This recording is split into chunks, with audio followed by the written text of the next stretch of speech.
أشهد أن محمد رسول الله۔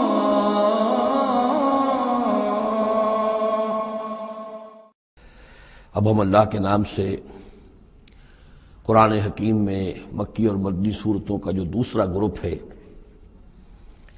اس کی مدنی صورتوں کے جوڑے کا مطالعہ شروع کر رہے ہیں۔ مکیات اس دوسرے گروپ میں دو ہیں، سورۃ الانعام، سورۃ الاعراف، جن کا مطالعہ ہم کر چکے، اور میں نے ابتدا ہی میں عرض کیا تھا کہ یہ گروپ اس اعتبار سے متوازن ہے کہ اس میں دو ہی سورتیں مکی ہیں، دو ہی مدنی ہیں۔ انفال اور توبہ یہ دو مدنیات ہیں۔ ان کا جو ربط اور تعلق ہے اس گروپ کی مکی صورتوں کے ساتھ، پہلے تو اس کو سمجھ لیجئے۔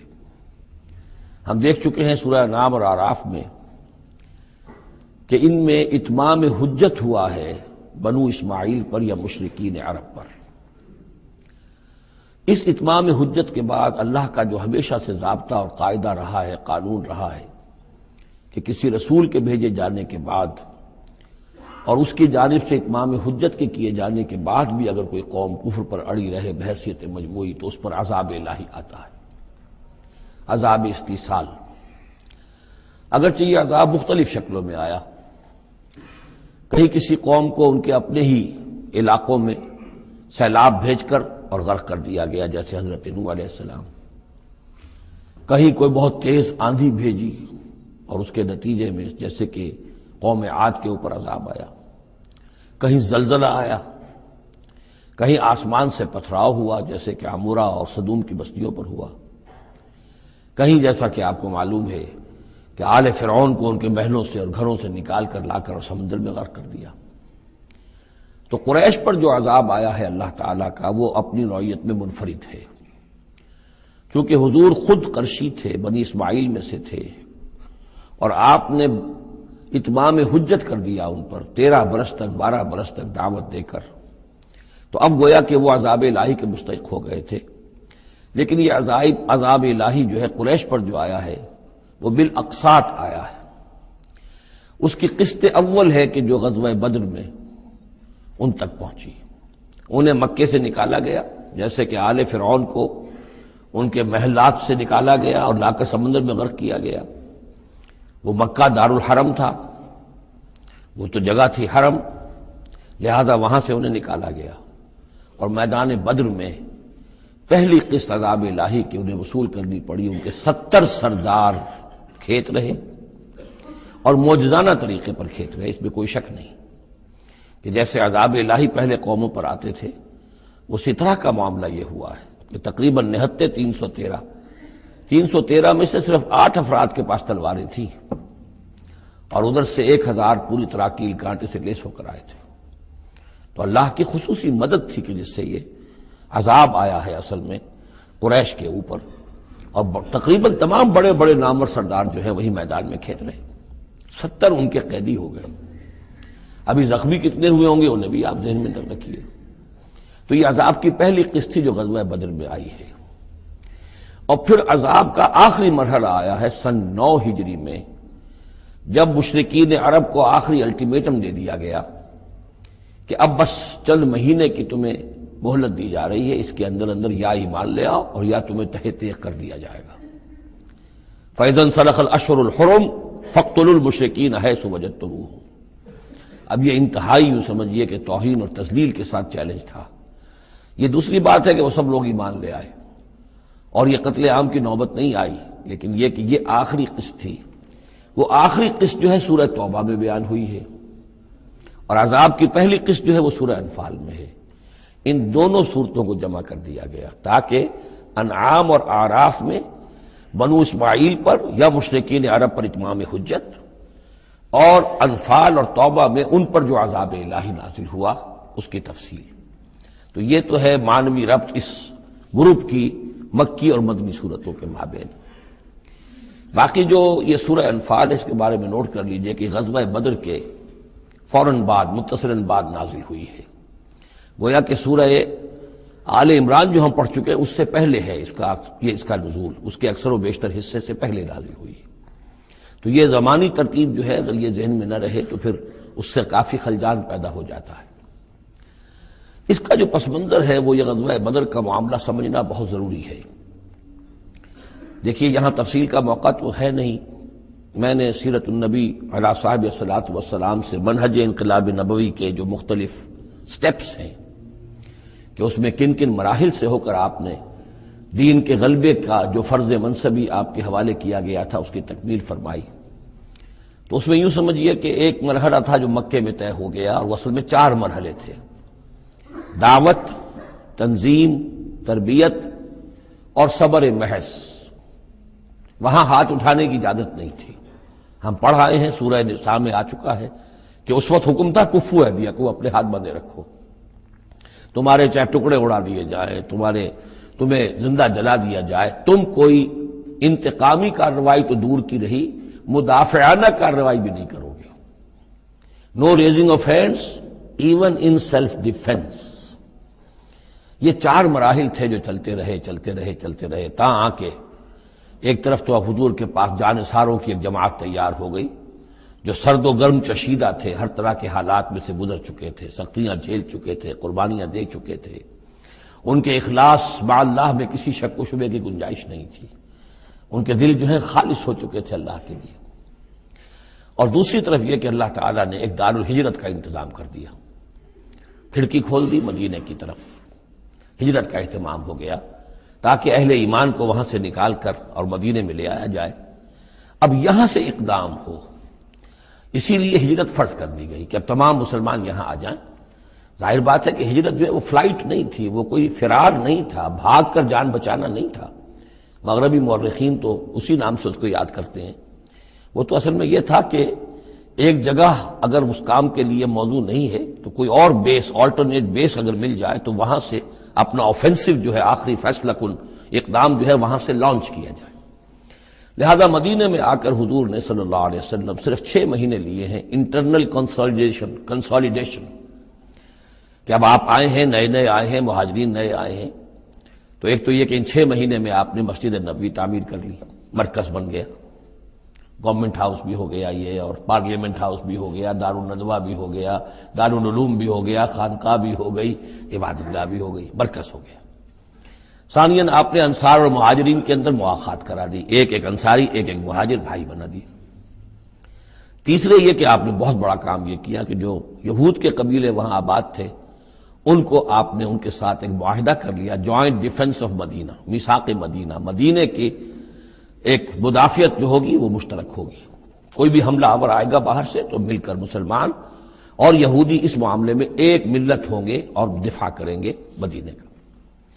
بس 6 مہینے آپ نے اس کام میں لیے، 7ویں مہینے سے پھر آپ نے کچھ چھوٹے چھوٹے دستے بھیجنے شروع کر دیے، چھاپا مار دستے سمجھ لیجئے، کہ جس سے وہ جو کیروان روٹس تھے، قریش کی لائف لائن یہی تھی، ان کا تجارتی سلسلہ تھا، شام کی طرف قافلے جو جاتے تھے وہ بدر سے ہو کر گزرتے تھے، بدر کے قریب سے، اور بدر جو ہے مدینے سے قریب تر تھا، مکے سے فاصلہ زیادہ ہے، اور جو قافلے جاتے تھے یمن کو وہ طائف سے ہو کر گزرتے تھے۔ تو آپ نے ان راستوں کے اوپر چھاپا مار دستے بھیجنے شروع کر دیے۔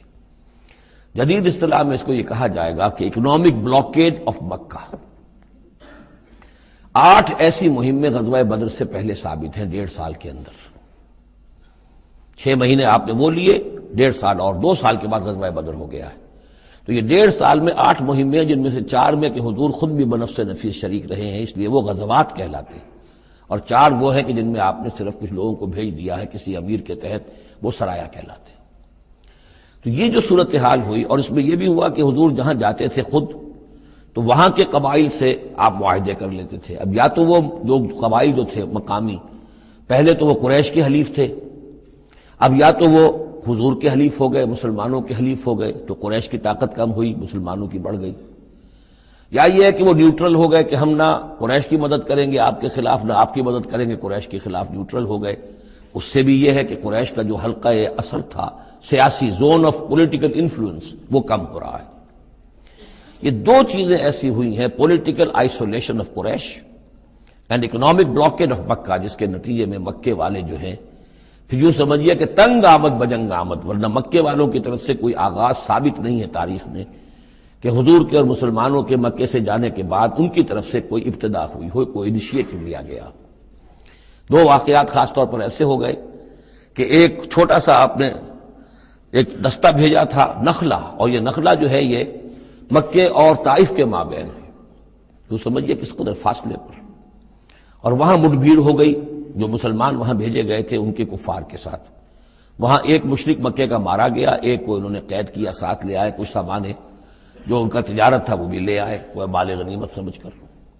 تو حضور اگرچہ ناراض ہوئے کہ میں نے تمہیں لڑنے کا حکم نہیں دیا تھا، میں نے اس لیے بھیجا تھا کہ وہاں رہو اور قریش کی نقل و حرکت سے ہمیں مطلع کرتے رہو، لیکن اب سچویشن پیدا ہو گئی، گویا کہ یہ چاہے ارادہ تھا یا نہیں تھا، ڈی فیکٹو شکل یہی ہوئی کہ اقدام ہو گیا مسلمانوں کی طرف سے، اب آغاز ہو گیا مسلمانوں کی طرف سے۔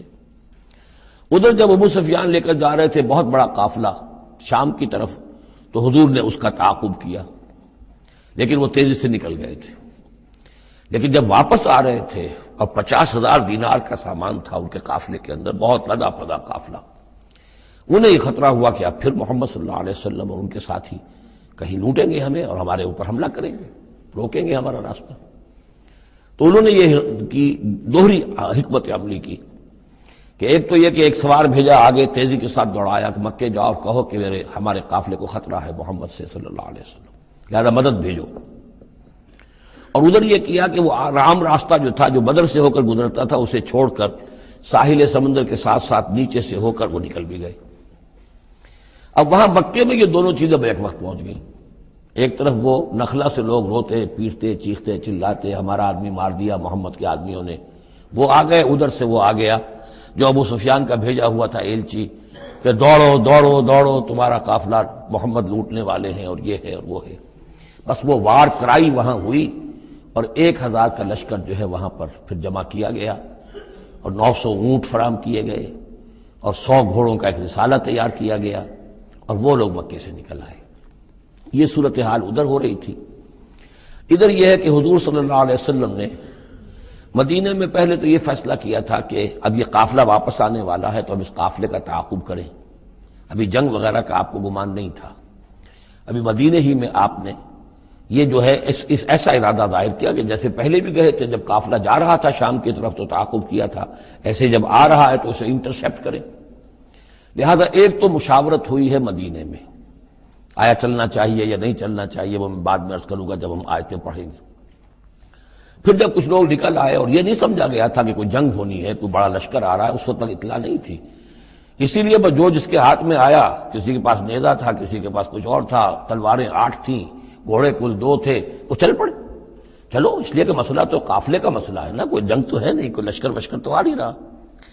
جب آپ کچھ سفر طے کر کے مقام صفرا تک پہنچ گئے تو وہاں وحی آ گئی اور آپ کو اطلاع بھی پہنچ گئی، اطلاع بھی پہنچ گئی کہ ابو جہل جو ہے 1,000 کا لشکر لے کر مکے سے چل پڑا ہے، اور وحی بھی آ گئی، اللہ نے بتا دیا کہ اے نبی اب یہ 2 شکلیں ہیں، جنوب سے مکے کی طرف سے ایک لشکر آ رہا ہے، کیل کانٹے سے لیس ہے، شمال سے قافلہ آ رہا ہے، اور میرا یہ وعدہ ہے کہ ان دونوں میں سے ایک ضرور تم کو دے دوں گا، تم کو فتح حاصل ہو جائے گی، یہ میرے اہل ایمان کو بتا دیجئے اور ذرا مشورہ کیجئے۔ تو دوسری مشاورت جو ہے وہ مدینے سے نکل کر ہوئی ہے مقام صفرا میں۔ یہ اصل میں جو چیزیں اگر سامنے نہ ہوں تو پھر یہ بہت خلجان ہوتا ہے، اور اکثر لوگوں کو، مترجمین کو اور مفسرین کو بہت خلجان رہا ہے ان آیات کے سمجھنے میں۔ اور اس کے علاوہ جو ایک خلجان رہا ہے وہ یہ رہا ہے کہ ایک دور ہم پر ایسا گزرا ہے انگریز کے حکومت کے زمانے میں، اور خاص طور پر جب نئی نئی مغربی سائنس اور مغربی تہذیب کا ہم پر حملہ ہوا ہے، تو چونکہ مغرب کے لوگوں نے یہ کہا کہ یہ اسلام تو تلوار سے پھیلا ہے، بوئے خون آتی ہے اس قوم کے افسانوں سے، تو ہمارے ہاں کچھ مخلص لوگ تھے، نیک لوگ تھے جو چاہتے تھے کہ اسلام کو اور حضور صلی اللہ علیہ وسلم کی سیرت کو بچائیں، اس کی دفاع کریں۔ انہوں نے کہا نہیں اسلام تلوار سے نہیں پھیلا، حضور نے تو جو جنگیں کی تھی وہ صرف مدافعانہ تھیں، ان کے اوپر جنگ ٹھوس دی گئی تھی اور آپ نے کوئی اقدام نہیں کیا۔ اور ان میں سب سے بڑا کام کیا ہے ہندوستان میں مولانا علامہ شبلی نعمانی رحمۃ اللہ علیہ نے، میں ان کا نام ادب سے لوں گا اس لیے کہ سر سید احمد کے زیر اثر تھے، اور وہ جو جدید جو ابھی آیا تھا، جو مغربی افکار و خیالات اور تہذیب اور تمدن اور ویلیوز اور نظریات کا جو ریلا آیا تھا، اس کا مقابلہ کرنا آسان کام نہیں تھا۔ تو یہ اپولوجیٹک انداز اختیار کیا ہے شبلی نعمانی نے، اور اس میں یہ ہے کہ وہ جو ابتدائی جو 8 جو غزوات اور سرایا ہیں جو بدر سے پہلے ہوئے انہیں بالکل تقریباً نظر انداز کر دیا ہے، تاکہ یہ ثابت نہ ہو کہ انیشیٹو حضور کی طرف سے ہوا ہے۔ تو یہ چیز جو ہے میں سمجھتا ہوں کہ ایک خاص دور کا تقاضا تھی، وہ دور اب گزر چکا۔ اب اسلام کا یہ فکر کہ اسلام ایک مکمل دین ہے، یہ اپنا غلبہ چاہتا ہے، اور حضور کو بھیجا گیا تھا اس لیے کہ دین کو غالب کرے، اور دین کو غالب کرنے کی جد و جہد ایک انقلابی جد و جہد ہے۔ اس انقلابی جد و جہد میں جہاں پہلا مرحلہ یہی ہوتا ہے کہ پیسو ریزسٹنس ہو، اور پہلے تیاری کی جائے، دعوت، تنظیم، تربیت اور صبر محض کے ذریعے سے ایک قوت فراہم کی جائے، پھر دوسرا مرحلہ آتا ہے باطل کے ساتھ ٹکرانا پڑتا ہے، اور اس میں آگے بڑھ کر ٹکر مول لینی پڑتی ہے۔ یہ نہیں ہے کہ انتظار ہی کرتے رہیں، یعنی ایک جس کو ہم کہتے ہیں کو ایگزسٹنس، پیسفل کو ایگزسٹنس، حق و باطل کے درمیان نہیں ہو سکتی۔ حق کیسے تسلیم کر سکتا ہے کہ باطل بھی موجود رہے؟ ہاں، حق میں جان نہیں ہے، اہل حق جو ہیں بے جان ہیں، مردہ ہیں، تو مجبوری ہے، لیکن اگر اہل حق میں جان ہو تو وہ کیسے برداشت کریں گے کہ باطل جو ہے اس کا غلبہ رہے؟ ہاں، باطل جو ہے وہ نیچا ہو کر رہے، اگر وہ مغلوبیت کی شکل اختیار کر لے تو ٹھیک ہے، لیکن یہ کہ باطل کا غلبہ ہو اور اہل ایمان میں جان بھی ہو، تو یہ دو چیزیں جو ہیں یہ تو ایک دوسرے سے بالکل متضاد ہیں۔ جیسے حضرت ابوبکر نے فرمایا تھا ایبدل الدین وانا حی، کیا دین میں ترمیم کی جائے گی جبکہ ابھی میں زندہ ہوں؟ میرے جیتے جی دین کے اندر ترمیم، یہ ممکن نہیں ہے۔ تو وہی بندہ مومن کی شان ہونی چاہیے۔ تو اصل حقائق والحق الحمدللہ بہت اچھی طریقے سے واضح ہو چکے ہیں۔ بہرحال اتنا پس منظر جو ہے جان لیجئے، اور ایک خاص اسلوب جو ہے اس سورہ مبارکہ کا، اگرچہ یہ تقریباً ایک خطبہ ہے مسلسل 10 رکوع ہے، لیکن اس میں ایک خاص مسئلے کو نکال کر پہلے درمیان شروع میں لے آئے ہیں۔ اس کی بحث آئے گی تقریباً وسط میں جا کر، لیکن اس اسلوب کو یہاں نوٹ کر لیجئے، وہ اس لیے کہ یہی اسلوب ہے جس سے ہمیں سمجھنے میں مدد ملے گی سورہ توبہ کے جو ترتیب مضامین ہے، وہاں بھی بہت اشکال ہے، اور بہت سے مترجمین کو جدید دور کے جو زیادہ محنت نہیں کر سکے ہیں، بس ترجمہ مکمل کرنا انہوں نے اپنے پیش نظر رکھ لیا، تفسیر مکمل کرنی ہی ہے، لہذا وہ تیزی کے ساتھ وہ دقت نظر کا ثبوت نہ دے سکے تو اس میں بڑے خلجان پیدا کر دیے۔ وہ اسلوب کیا ہے کہ اس پوری بحث میں سب سے ایک نمایاں مسئلہ یہ ہو گیا تھا غزوہ بدر کے بعد کہ مال غنیمت پر مسلمانوں میں جھگڑا ہو گیا۔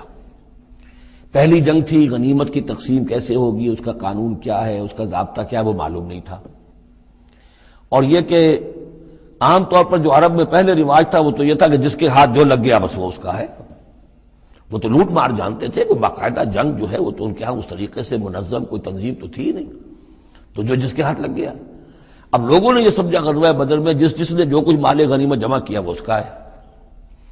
اب کچھ لوگوں نے کہا صاحب کہ ہم یہاں حضور کے حفاظت کے لیے مامور تھے، یہاں پہرے پر تھے، ہم تو مال جمع نہیں کر سکے، تو کیا مطلب ہے ہمارا کوئی حصہ نہیں ہوگا؟ یا یہ ہے کہ کچھ بزرگوں نے کہا جو وہ اتنی بھاگ دوڑ تو نہیں کر سکتے جتنے نوجوان کر سکتے تھے، بھاگ کر دوڑ کر ادھر سے ادھر جمع کر لینا، لیکن یہ کہ ان کی حیثیت ہوتی ہے، وجاہت ہوتی ہے، تو ایک جھگڑا پیدا ہو گیا کہ یہ کس طریقے سے تقسیم ہو، کس کا کتنا حق ہے۔ تو اس جھگڑے کا ذکر کر کے سورت شروع کی ہے، لیکن اس کے اوپر کوئی بات یہاں نہیں کی، بلکہ کیٹیگوریکل بات کی ہے کہ جڑ کاٹ دی اس کی، لیکن اس پر جو اصل حکم ہے وہ بعد میں آئے گا وسط سورت میں۔ مال غنیمت کے لیے یہاں لفظ آیا انفال، یسألونک عن الانفال، اے نبی یہ آپ سے انفال کے بارے میں پوچھ رہا ہے۔ انفال جمع نفل کی، نفل کہتے ہیں کسی اضافی شے کو، جیسے نماز فرض ہے، یہ سنت مؤکدہ ہے، یہ فلاں ہے، یہ نفل ہے، اضافی ہے، آپ کی مرضی پر ہے، پڑھیں نہ پڑھیں۔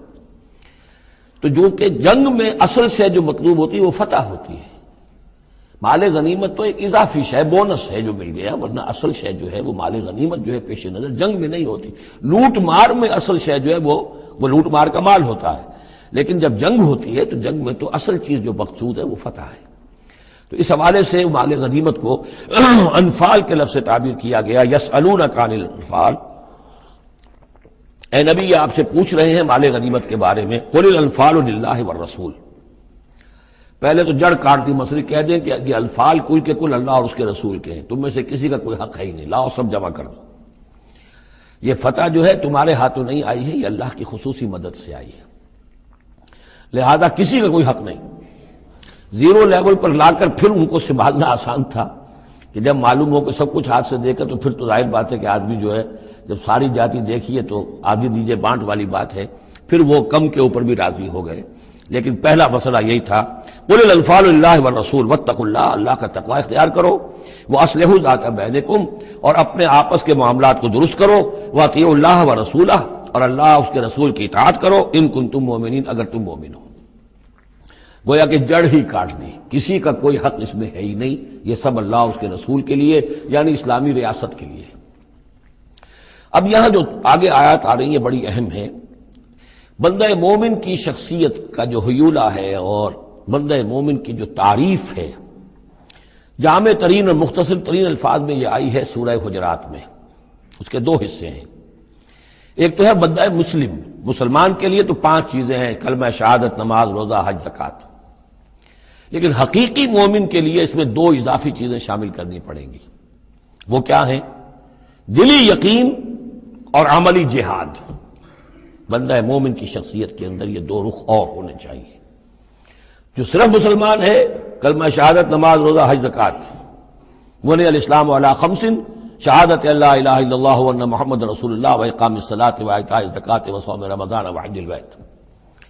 لیکن مومن، انما المؤمنون الذین آمنوا باللہ ورسولہ ثم لم یرتابوا، یقین والا ایمان، دل میں ایمان، وجاہدوا باموالہم وانفسہم فی سبیل اللہ، اور جہاد کریں اپنی جان اور مال کے ساتھ اللہ کی راہ میں۔ اب یہاں یوں سمجھیے کہ سورہ حجرات کی اس آیت نمبر 15 میں جو ڈیفینیشن آئی ہے، جیسے پرکار ہوتی ہے، پرکار کو کھول دیا۔ ایک حصے کی کیفیات کو یہاں اس سورہ انفال کے شروع میں لے آئے ہیں، اور دوسری جہاد والی کیفیات کو سورہ انفال کے آخر میں لے آئے ہیں۔ تو یہ پرکار یہاں کھلی ہوئی ہے اس ڈیفینیشن کی۔ تو ایک حصہ ڈیفینیشن کا یہاں آ رہا ہے، انما المؤمنون الذین اذا ذکر اللہ وجلت قلوبہم، اہل ایمان، حقیقی مومن تو وہ ہیں کہ جب اللہ کا ذکر کیا جاتا ہے تو ان کے دل لرز جاتے ہیں۔ وَإِذَا تُلِيَتْ عَلَيْهِمْ آیَاتُهُ، اور جب انہیں اس کی آیات پڑھ کر سنائی جاتی ہیں، زادتہم ایمانا، ان کے ایمان میں بڑھوتری ہوتی ہے، اضافہ ہوتا ہے۔ وَعَلَىٰ رَبِّهِمْ يَتَوَكَّلُونَ، اور وہ اپنے رب پر توکل کرتے ہیں۔ الَّذِينَ يُقِيمُونَ الصَّلَاةَ، جو نماز کو قائم رکھتے ہیں۔ وَمِمَّا رَزَقْنَاهُمْ يُنْفِقُونَ، اور جو کچھ ہم نے انہیں دیا ہے اس میں سے اللہ کے لیے، اللہ کے دین کے لیے خرچ کرتے ہیں۔ انفاق فی سبیل اللہ مراد۔ اولئک ھم المؤمنون حقا، یہ وہ لوگ ہیں جو سچے مومن ہیں، حقیقی مومن ہیں۔ لیکن نوٹ کر لیجئے، یہ بھی ابھی آدھی ڈیفینیشن آئی ہے، اس سورہ مبارکہ کے آخر میں آئے گی، اور وہاں جا کے پھر یہی الفاظ آئیں گے۔ یہ آیت نمبر 74 ہے، والذین آمنوا وہاجروا وجاہدوا فی سبیل اللہ والذین آووا ونصروا اولئک ھم المؤمنون حقا لہم مغفرۃ ورزق کریم۔ اس کے بعد ایک آیت اور بعد میں ہے، سورت ختم ہو جاتی ہے۔ تو لاسٹ بٹ 1 آیت، اور ادھر پہلی کے بعد دوسری، ان 2 جگہ پر ایمان کے حقائق کو تقسیم کر کے، پرکار کو کھول کر، گویا کہ پوری سورت کو ان 2 کے درمیان میں لے لیا گیا ہے، گود میں لے لیا گیا ہے۔ ایمان کی ڈیفینیشن کے یہ 2 حصے جو ہیں ان کی گود میں۔ اب یہاں سے شروع ہو رہا ہے غزوہ بدر کا۔ کما اخرجک ربک من بیتک بالحق، جیسے کہ نکالا آپ کو اے نبی آپ کے رب نے آپ کے گھر سے حق کے ساتھ، یعنی آپ کا یہ بدر کی طرف روانہ ہونا جو ہے یہ اللہ تعالیٰ کی ایک اسکیم کا حصہ تھا، اللہ کی اپنی ایک تدبیر ہے۔ وَإِنَّ فَرِيقًا مِّنَ الْمُؤْمِنِينَ لَكَارِهُونَ، اہل ایمان میں سے کچھ لوگ اسے پسند نہیں کر رہے تھے۔ یہ کون لوگ تھے؟ یہ ہے وہ پہلی مشاورت جو مدینہ ہی میں ہوئی ہے۔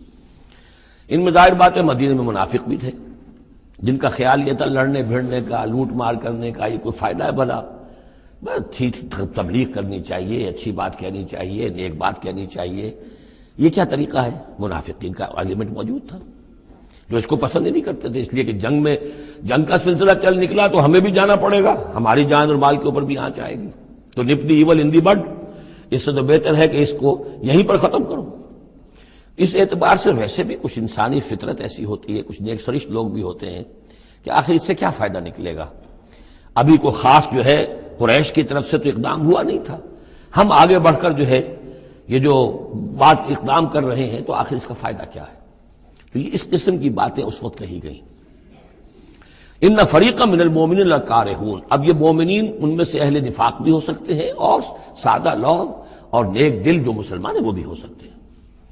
یجادلونک فی الحق بعدما تبین کانما یساقون الی الموت وهم ینظرون، اور وہ جھگڑ رہے تھے آپ سے حق کے معاملے میں، جبکہ بات ان پر بالکل واضح ہو چکی تھی۔ یہ دوسری آیت میرے نزدیک جو دوسری مشاورت ہوئی ہے مقام صفرا پر، اس سے متعلق ہے۔ وہ یہ کہ وہاں سے جب مکے سے آپ چلے تو اس وقت تک کسی لشکر وغیرہ کی کوئی اطلاع نہ آپ کو تھی اور نہ اس کا کوئی گمان تھا ابھی۔ وہ تو ایسے ہی تھا جیسے پہلے 8 مرتبہ جو ہے وہ جو ایکسکرشنز جو ہوئی تھیں، جس طریقے کی مہمات بھیجی گئی تھیں، یہ اسی طرح کی ایک مہم ہے۔ لیکن یہ ہے کہ آگے چل کر جب آپ کچھ دور چل نکل کے آ گئے تھے، یہاں آ کر جو ہے آپ کو وحی بھی آ گئی اور اطلاعات بھی مل گئی کہ صورتحال وہ ہو چکی ہے۔ ایک طرف نخلا سے روتے پیٹتے لوگ پہنچ گئے وہاں، دوسری طرف یہ کہ ادھر سے ابو سفیان کا جو ہے ایلچی پہنچ گیا چیختا چلاتا ہوا، اور 1000 کا لشکر لے کر ابو جہل نکل پڑا ہے بدر کی طرف۔ اب وہ بدر کی طرف آ رہا ہے، ادھر سے قافلہ بدر کی طرف آ رہا ہے شمال سے۔ اس وقت اللہ تعالیٰ نے فرمایا، اور یہ مشاورت جیسا کہ میں نے کہا تھا جیسے کہ حضرت طالوت نے کی تھی، ایک آزمائش اپنی فوج کی کہ جو اس دریا میں سے پانی پیے گا، سیر ہو کر پیے گا، اس کا مجھ سے کوئی تعلق نہیں۔ اسی طرح کا آپ نے مشاورت کا معاملہ اللہ تعالیٰ کے حکم سے مسلمانوں کے سامنے رکھ دیا۔ بعدما تبین کانما یساقون الی الموت، وہ لوگ ایسے محسوس کر رہے تھے جیسے انہیں دھکیلا جا رہا ہو موت کی طرف، وہم ینظرون، اور وہ دیکھ رہے ہوں۔ ظاہر بات ہے یہ کیفیت تو کٹر جو منافق تھے وہاں پر انہیں کی ہو سکتی تھی۔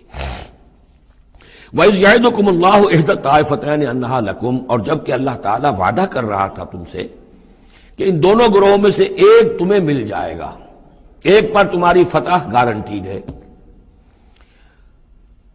وَتَوَدُّونَ أَنَّ غَيْرَ ذَاتِ الشَّوْكَةِ تَكُونُ لَكُمْ، اور اے مسلمانوں تم یہ چاہتے تھے کہ ادھر جاؤ جدھر کے کانٹا لگنے کا کوئی اندیشہ نہ ہو، اس لیے کہ بمشکل 50 یا 100 آدمی تھے اس قافلے کے ساتھ، اور اونٹ تھے بے شمار، اور جو میں نے آپ کو بتایا بہت بڑی مقدار کے اندر جو ہے 50,000 دینار کا جو مال تھا ان کے پاس، تو ان کو تو آسانی سے قابو کیا جا سکتا تھا، اس میں اندیشہ کم تھا۔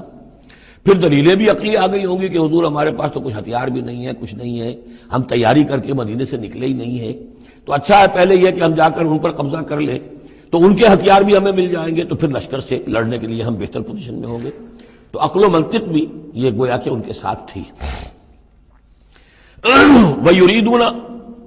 وَيُرِيدُ اللَّهُ أَن يُحِقَّ الْحَقَّ بِكَلِمَاتِهِ، اور اللہ یہ چاہتا تھا کہ اپنے بات کو اپنے فیصلے کے ذریعے سے حق کا حق ہونا ثابت کر دے۔ وَيَقْطَعَ دَابِرَ الْكَافِرِينَ، اور کافروں کی جڑ کاٹ دے۔ یہ قطع دابر القوم الذین ظلموا، کافر قوم کی جڑ کاٹ دی گئی، جو ہم پڑھ کر آئے سورہ اعراف میں۔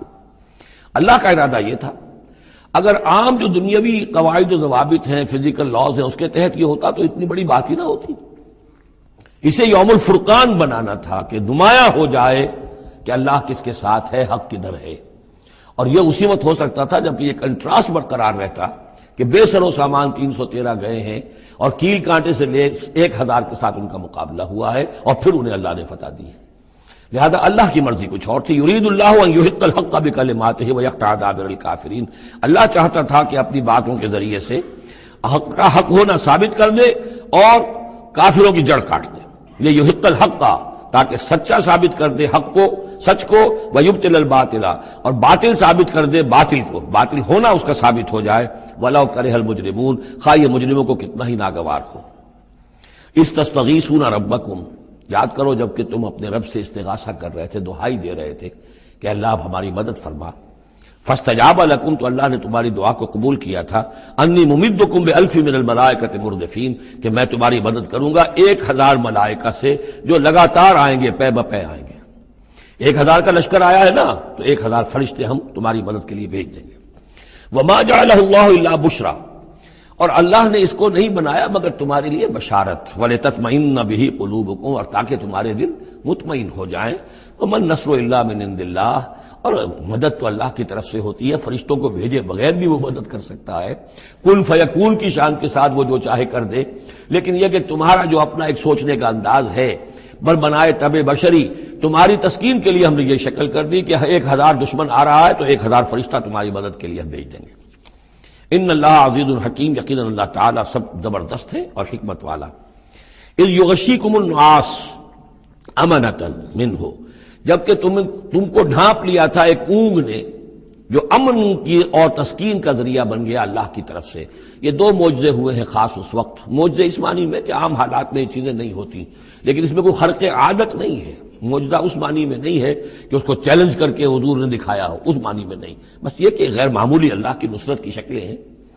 ایک تو یہ کہ حالانکہ معاملہ بڑا یعنی سخت تھا، لیکن رات کو جا کے پڑاؤ پر مسلمان سوئے اطمینان سے، بڑی عمدگی سے نیند آئی، دل میں وہ دغدغہ نہیں تھا، اللہ پر اطمینان تھا، اللہ کے لیے نکلے تھے، لہذا ان کو وہ بے چینی اور تشویش اور کل کیا ہو جائے گا، رہیں گے کہ نہیں رہیں گے، زندگی ہوگی موت، کچھ نہیں، نیند آئی، انہیں اطمینان سے سوئے، صبح کو اٹھے تو وہ گویا کہ چاقو چوبند تھے۔ نمبر دو یہ ینزل علیکم من السماء ماء، اور جب کہ اتارا اس نے تم پر آسمان سے پانی، بارش ہو گئی، اس سے یہ ہوا لیطہرکم، تاکہ تمہیں پاک کرے، جنہیں غسل کی حاجت تھی غسل کر لیا، وَیُذْهِبَ عَنْکُمُ الرِّجْسَ الشیطان، اور دور کر دے تم سے شیطان کی نجاست کو، وَلِیَرْبِطَ عَلَىٰ قُلُوبِکُمْ، اور یہ کہ تاکہ تمہارے دلوں کے اندر بھی، بارش کے بعد جو فضا ہوتی ہے اس سے طبیعت کے اندر بھی ایک اطمینان اور سکون پیدا ہوتا ہے، ورنہ واقعہ یہ ہے کہ جہاں پر آ کر قریش پہلے ڈیرہ ڈال چکے تھے، پانی پر ان کا قبضہ تھا، اب یہاں پانی نہیں تھا، بارش ہوئی تو وہ نشیبی جگہ میں انہوں نے ایک اپنا حوض بھی جمع کر لیا، پانی بھی جو ہے وہ ان کے پاس فراہم ہو گیا۔ وَيُثَبِّتَ بِهِ الْأَقْدَامَ، اور پانی جب برسا تو مٹی دب گئی، مٹی کے جمنے کی وجہ سے پاؤں بھی دب گئے، وہ جگہ جو تھی وہاں پر جو ہے اہل ایمان جو مجاہدین تھے ان کے پاؤں قدم جمنے کی صورت پیدا ہو گئی۔ اِذْ یُوحِی رَبُّکَ إِلَى الْمَلَائِکَةِ، اور جب یاد کرو، گمان کرو، تصور کرو، جب کہ آپ کا رب وحی کر رہا تھا فرشتوں کو، انی معکم، وہ جو 1000 فرشتہ اللہ نے بھیجا، انی معکم، میں تمہارے ساتھ ہوں، فثبتوا الذین آمنوا، تو جاؤ اور اہل ایمان کے قدموں کو جما دو، اہل ایمان کے دلوں کو جما دو۔ سألقی فی قلوب الذین کفروا الرعب، عن قریب میں ان کافروں کے دلوں میں رعب ڈال دوں گا، ان پر دہشت طاری ہو جائے گی۔ فاضربوا فوق الاعناق، پھر مارنا ان کی گردنوں کے اوپر جیسے چاہے، واضربوا منہم کل بنان، اور مارنا ان کی ایک ایک پور پر، یعنی یہ کہ جب کسی شخص پر کوئی شخص دہشت زدہ ہو جائے تو اس کے اندر قوت مدافعت نہیں رہتی، پھر گویا کہ وہ جو بھی حملہ آور ہے اس کے رحم و کرم پر ہے، جدھر سے چاہے چوٹ لگائے، جدھر سے چاہے مارے۔ ذالک بانہم شاقوا اللہ ورسولہ، اور یہ سزا ان کو اس لیے دی جائے گی کہ انہوں نے مخالفت کی، زدہ کی، دشمنی کی اللہ کی اور اس کے رسول کی۔ ومن یشاقق اللہ ورسولہ فإن اللہ شدید العقاب، اور جو اللہ اور اس کے رسول کا دشمن ہو جائے اور اس سے زدہ کرے تو اللہ تعالیٰ بھی سزا دینے میں بہت سخت ہے۔ ذالکم فذوقوہ، دیکھو اب یہ قریش سے خطاب ہے، ذالکم فذوقوہ، دیکھو یہ آگے پہلی قسط وصول کرو، چکھ لو اس کو، وَأَنَّ لِلْكَافِرِينَ عَذَابَ النَّارِ، اور ابھی جو تمہارے یہ کھیت رہے ہیں ان کی سزا یہی ختم نہیں ہو گئی ہے، ان کے لیے جہنم کا عذاب ہے۔ یا ایھا الذین آمنوا اذا لقیتم الذین کفروا زحفا، اہل ایمان جب تمہارا مقابلہ ہو جائے کافروں سے میدان جنگ میں، یہ زحف کہتے ہیں جبکہ باقاعدہ دو لشکر ایک دوسرے کے سامنے مد مقابل بن کر آئیں، ایک چھاپا مار جنگ ہوتی ہے، جیسے کہ 8 جو پہلی اس سے مہمیں تھیں وہ جنگ کی شکل نہیں تھی بلکہ وہ مہمیں تھی چھاپا مار، لیکن اب یہ پہلی مرتبہ جنگ ہوئی ہے، لہذا اس کے حوالے سے بات ہو رہی ہے۔ یا ایھا الذین آمنوا اذا لقیتم الذین کفروا زحفا فلا تولوہم الادبار، تو تم ان کو پیٹھ مت دکھاؤ، پیٹھ مت موڑو، مطلب یہ کہ کھڑے رہو، ڈٹے رہو، مقابلہ کرو، جان چلی جائے لیکن یہ کہ پیچھے قدم نہ ہٹے۔ وَمَن يُوَلِّهِمْ يَوْمَئِذٍ دُبُرَهُ، اور جو کوئی بھی اس روز اپنی پیٹھ دکھا دے گا یعنی میدان جنگ سے بھاگے گا، دو استثناءات کے ساتھ، الا متحرفا لقتال، سوائے اس کے کہ یا تو وہ کوئی داؤ لگا رہا ہو جنگ کے لیے، جیسے دو آدمی بھی جنگ کرتے ہیں اور تلوار اور اس کے ساتھ، تو کوئی ذرا ادھر ہٹتا ہے، پیچھے کو ہٹتا ہے، وہ بھاگنا نہیں ہوتا بلکہ وہ تو در حقیقت ایک ٹیکٹیکل موو ہے، وہ تو ایک اپنے داؤ کے لیے ذرا پیچھے ہٹنا، اب اس وقت میسرہ کو پیچھے کر لیا جائے اور جو میمنہ ہے اسے آگے بڑھایا جائے، یہ بات اور ہے۔ اور متحیزا الی فئۃ، یا یہ کہ کوئی اور جمعیت ہے جس کی طرف جا کر ملنا ہے اور اس کے لیے ریٹریٹ ہو رہی ہے، تو آرڈرلی ریٹریٹ یہ ایک علیحدہ شے ہو جائے گی اور ٹیکٹیکل موو یہ علیحدہ شے ہو جائے گی۔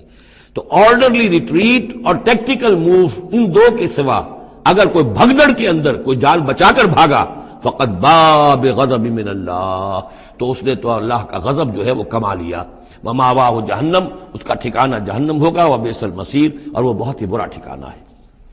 اب یہاں وہ بات آ گئی، فلم تقتلوہم، اے مسلمانوں تم نے انہیں قتل نہیں کیا، ولکن اللہ قتلہم، اللہ نے انہیں قتل کیا۔ ویسے تو یہ کہ فاعل حقیقی اللہ ہے، ہم جو کام بھی کرتے ہیں اور جس شے کے اندر بھی کوئی تاثیر ہے وہ اللہ ہی کی وجہ سے، لا فاعل فی الحقیقت ولا مؤثر الا اللہ۔ عام حالات میں بھی یہ، لیکن یہ خاص حالات تھے جن میں اللہ تعالیٰ کی خصوصی مدد آئی ہے۔ فلم تقتلوہم ولکن اللہ قتلہم وما رمیت اذ رمیت ولکن اللہ رما۔ اور اے نبی، آپ نے بھی جو کنکریوں کی مٹھی بھر کر پھینکی تھی، آپ نے کنکریاں لی اپنی مٹھی میں اور پھینکا کفار کے لشکر کی طرف، شاہت الوجوہ، چہرے جو ہے بگڑ جائیں۔ تو یہ پتہ نہیں کہاں تک اللہ نے ان کنکریوں کو پہنچایا ہے۔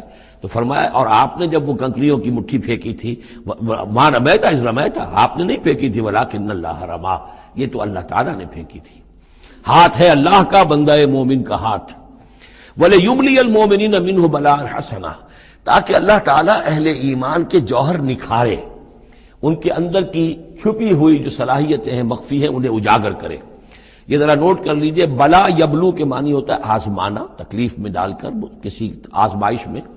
ابلا یبلی جب یہ باب افعال سے آتا ہے تو کسی کے جوہر کو نکھارنا، کسی کی جو خابیدہ جو ہے اس کی صلاحیتیں ان کو ابھارنا، یہ ہے ابلا۔ لیبلی المؤمنین منہ بلاء حسنا، تاکہ اللہ تعالیٰ خوب اہل ایمان کے اوپر ان کے جو ہے جوہر نکھارے۔ ان اللہ سمیع علیم، یقیناً اللہ سب کچھ سننے والا اور جاننے والا ہے۔ ذالکم وان اللہ موہن کید الکافرین، یہ تو ہو چکا، اب اس جنگ کا جو نتیجہ تھا قریش تم نے دیکھ لیا، لیکن آئندہ بھی سمجھ لو اللہ تعالیٰ کافروں کے تمام چالوں کو ناکام بنا دے گا۔ یہ اہل ایمان سے بھی خطاب ہو گیا اور یہ کہ کفار کے لیے بھی، اور پھر کفار سے خطاب ہے، ان تستفتحوا فقد جاءکم الفتح۔ اصل میں ابو جہل جو لشکر کا وہ سمجھیے کمانڈر ان چیف کی حیثیت سے آیا تھا، اسے اتنا یقین تھا کہ میں نے اتنی تیاری کی ہے، اتنا ساز و سامان ہے کہ ہم مسلمانوں کو کچل کر رکھ دیں گے، تو پہلے سے پروپیگنڈا شروع کر دیا تھا، یہ یوم الفرقان ہوگا، یہ پتہ چل جائے گا اللہ کس کے ساتھ ہے۔ اللہ کو تو وہ بھی مانتے تھے، اللہ کے ساتھ دیویوں دیوتاؤں کو مانتے تھے نا، اللہ کے منکر تو نہیں تھے، لیکن یہ کہ ادھر اللہ ہی اللہ تھا، ادھر اللہ کے ساتھ اور منات اور دیوتا اور وہ بھی تھے، تو یہ کہ اللہ کس کے ساتھ ہے یہ ثابت ہو جائے گا۔ یعنی وہ اتنا یقین تھا اسے، جیسے 65 کی جنگ میں لاہور، فال آف لاہور دکھا دیا گیا BBC ٹیلی ویژن کے اوپر، یہ ہو چکا، لاہور جو ہے اس پر تو بھارتی فوج کا قبضہ ہو چکا، اتنا یقینی تھا۔ اسی طرح اس نے یوم الفرقان کہا، تو اسی کو اللہ تعالیٰ نے یوم الفرقان بنا دیا تاکہ منکشف ہو جائے یہ بات، مبرر ہو جائے کہ اللہ کس کے ساتھ ہے۔ اس اعتبار سے اس کی دعا بھی بڑی عجیب ہے، جو اس نے آ کر بدر سے ایک رات قبل جبکہ حضور بھی دعا مانگ رہے تھے اور طویل ترین سجدہ کیا تھا، اس نے بھی دعا کی تھی، اور وہ دعا جو ہے وہ موحدانہ دعا ہے، اس میں کسی لات عزا حبل منات کا کوئی تذکرہ نہیں۔ اللہم، اے اللہ، اقطعنا للرحم وعین الغدات، جس نے ہمارے رحمی رشتے کاٹ دیے ہیں، کل تو اسے ذلیل و خوار کر دے۔ یعنی اس کا جو سب سے بڑا چارج تھا، الزام تھا حضور پر، وہ یہ تھا کہ اس شخص نے آ کر ہمارے خاندانوں میں تفریق پیدا کر دی، بھائی کو بھائی سے جدا کر دیا، ایک بھائی مسلمان ہو گیا وہ علیحدہ ہو گیا، باقی بھائی کافر ہیں، ایک دوسرے کے دشمن ہو گئے، ماں باپ سے اولاد کو جدا کر دیا، شوہر کو بیوی سے کاٹ دیا، بیوی کو شوہر سے کاٹ دیا۔ ہماری طاقت تھی، ہمارا قبیلہ تھا، ہم قریش تھے، ظاہر بات ہے کہ قبائلی زندگی میں اتحاد، یکجوئی، یہی تو چیزیں ہوتی ہیں ساری کی ساری، کہ جس کی وجہ سے ان کی ساکھ ہوتی ہے، تو اس نے تو آ کر ہمارا ستیہ ناش کر دیا۔ اقطعنا للرحم، جس نے رحمی رشتے کاٹ دیے ہیں ہمارے، فاہنہ الغدات، تو اے اللہ کل اسے ذلیل و خوار کر دیجو۔ یہ دعا تھی ابو جہل کی۔ بہرحال اللہ تعالیٰ اب ان سے خطاب کر کے کہہ رہے ہیں کہ اے مشرکین مکہ، ان تستفتحوا، اگر تو تم چاہتے تھے کہ فیصلہ ہو جائے، فقد جاءکم الفتح، تو فتح فیصلہ ہو چکی، فیصلہ اللہ کا آ چکا، معلوم ہو گیا کہ حق کدھر ہے، باطل کدھر ہے۔ وَإِن تَنْتَهُوا فَهُوَ خَيْرٌ لَكُمْ، اب بھی اگر تم باز آ جاؤ تو یہ تمہارے لیے بہتر ہے۔ وَإِن تَعُودُوا نَعُودْ، اگر دوبارہ اعادہ کرو گے ہم بھی یہی کچھ دوبارہ کریں گے۔ وَلَن تُغْنِيَ عَنْكُمْ فِئَتُكُمْ شَيْئًا، اور تمہاری یہ نفری اور جمعیت اور تمہاری یہ تعداد تمہیں کسی کام نہیں آ سکے گی۔ وَلَوْ كَثُرَتْ، خواہ وہ بہت ہو، وَأَنَّ اللَّهَ مَعَ الْمُؤْمِنِينَ، اور یہ کہ اللہ اہل ایمان کے ساتھ ہے۔ یا ایھا الذین آمنوا، اب یہ جو رکوع آ رہا ہے تیسرا، یہ بہت ہی جامع، بہت اہم ہے۔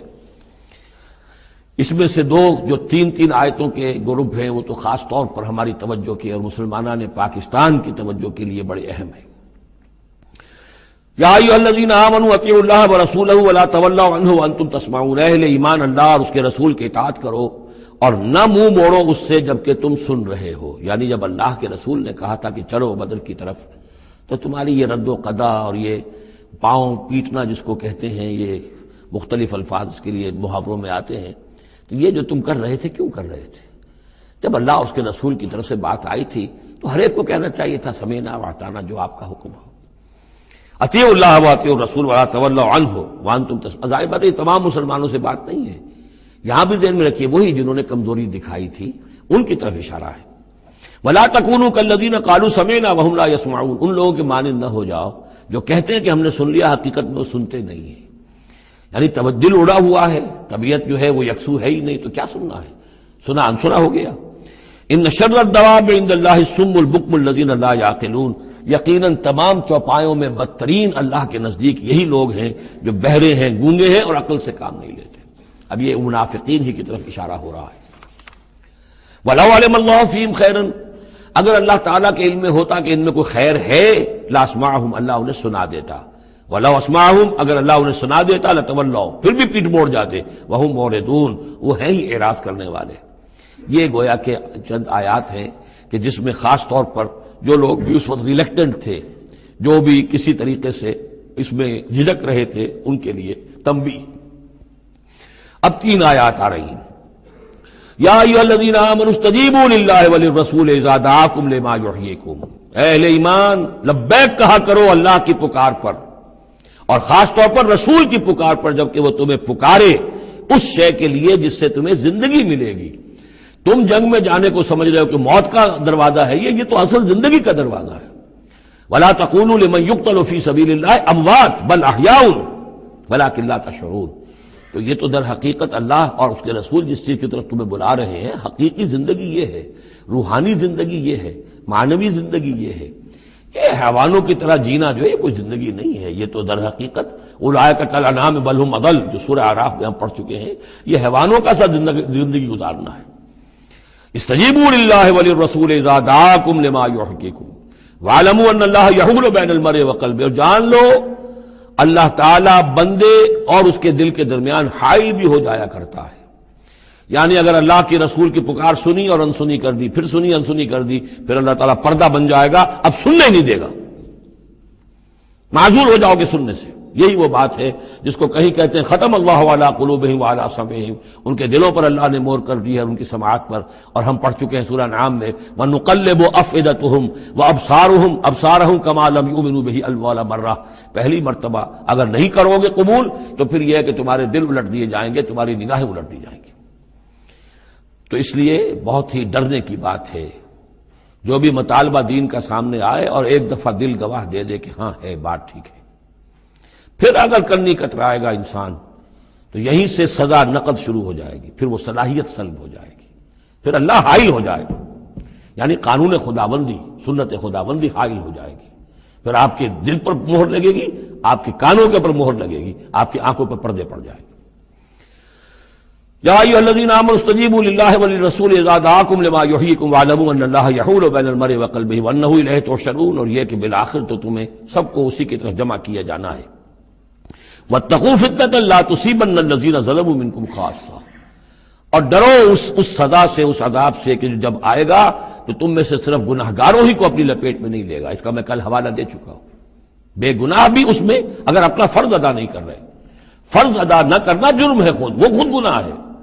تم اگر دین کے لیے سرفروشی نہیں کر رہے تو یہ بھی تو گناہ ہے۔ ہاں ٹھیک ہے، میں نے یہ شراب نہیں پی، میں نے یہ نہیں کیا، میں نے سور نہیں کھایا، میں نے فلاں نہیں کیا، میں نے نمازیں پڑھی، ٹھیک ہے سب کچھ کیا، لیکن سوال یہ ہے کہ جو دین کا فرض تھا، دین کی نصرت تھی، اللہ کی اور اس کے دین کے لیے تن من دھن لگانا تھا، وہ نہیں کیا، وہ بھی تو جرم ہے۔ تو وَاعْلَمُوا، اور جان لو، ان اللہ یحول بین المرء وقلبہ وانہ الیہ تحشرون واتقوا فتنة لا تصیبن الذین ظلموا منکم خاصۃ واعلموا ان اللہ شدید العقاب، اور جان لو کہ اللہ سزا دینے میں بہت سخت ہے۔ وَاذْكُرُوا، یہ ہے خاص پاکستانی مسلمانوں کے لیے آیت، اور یاد کرو اذ انتم قلیلون، جب تم تھوڑی تعداد میں تھے، جیسے ہم بھی اقلیت کا خوف تھا ہمیں کہ ہم ہندوؤں کے مقابلے میں اقلیت ہیں، مستضعفون فی الارض، جنہیں زمین میں دبا لیا گیا تھا، تخافون ان یتخطفکم الناس، تمہیں اندیشہ یہ تھا کہ لوگ تمہیں اچک لے جائیں گے، اکثریت جو ہے وہ تمہیں ایکسپلائٹ کرے گی معاشی اعتبار سے، سماجی اعتبار سے، لسانی اعتبار سے، مذہبی اعتبار سے۔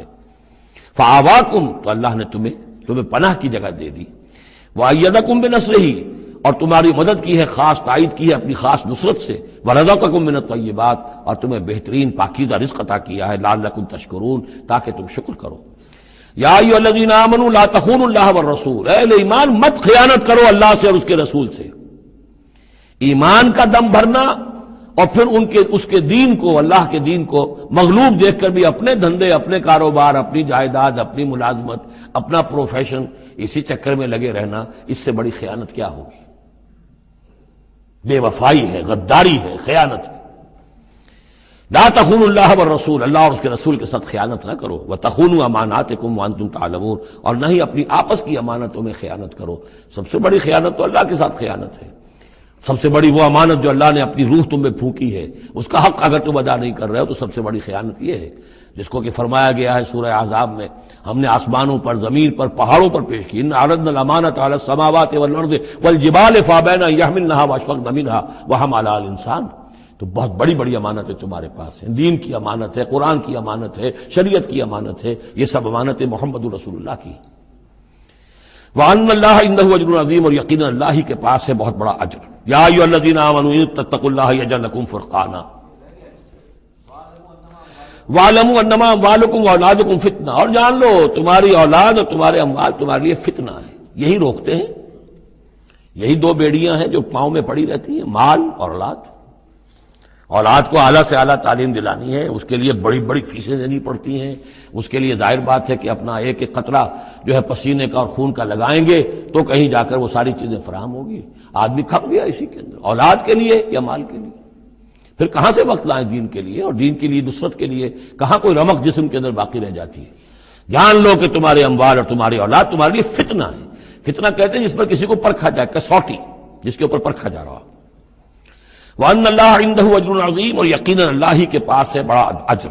یا ایھا الذین آمنوا ان تتقوا اللہ یجعل لکم فرقانا، اہل ایمان اگر تم اللہ کے تقوی پر برقرار رہو گے، تمہارے لیے فرقان، ایک کے بعد دوسری فرقان آتی رہے گی۔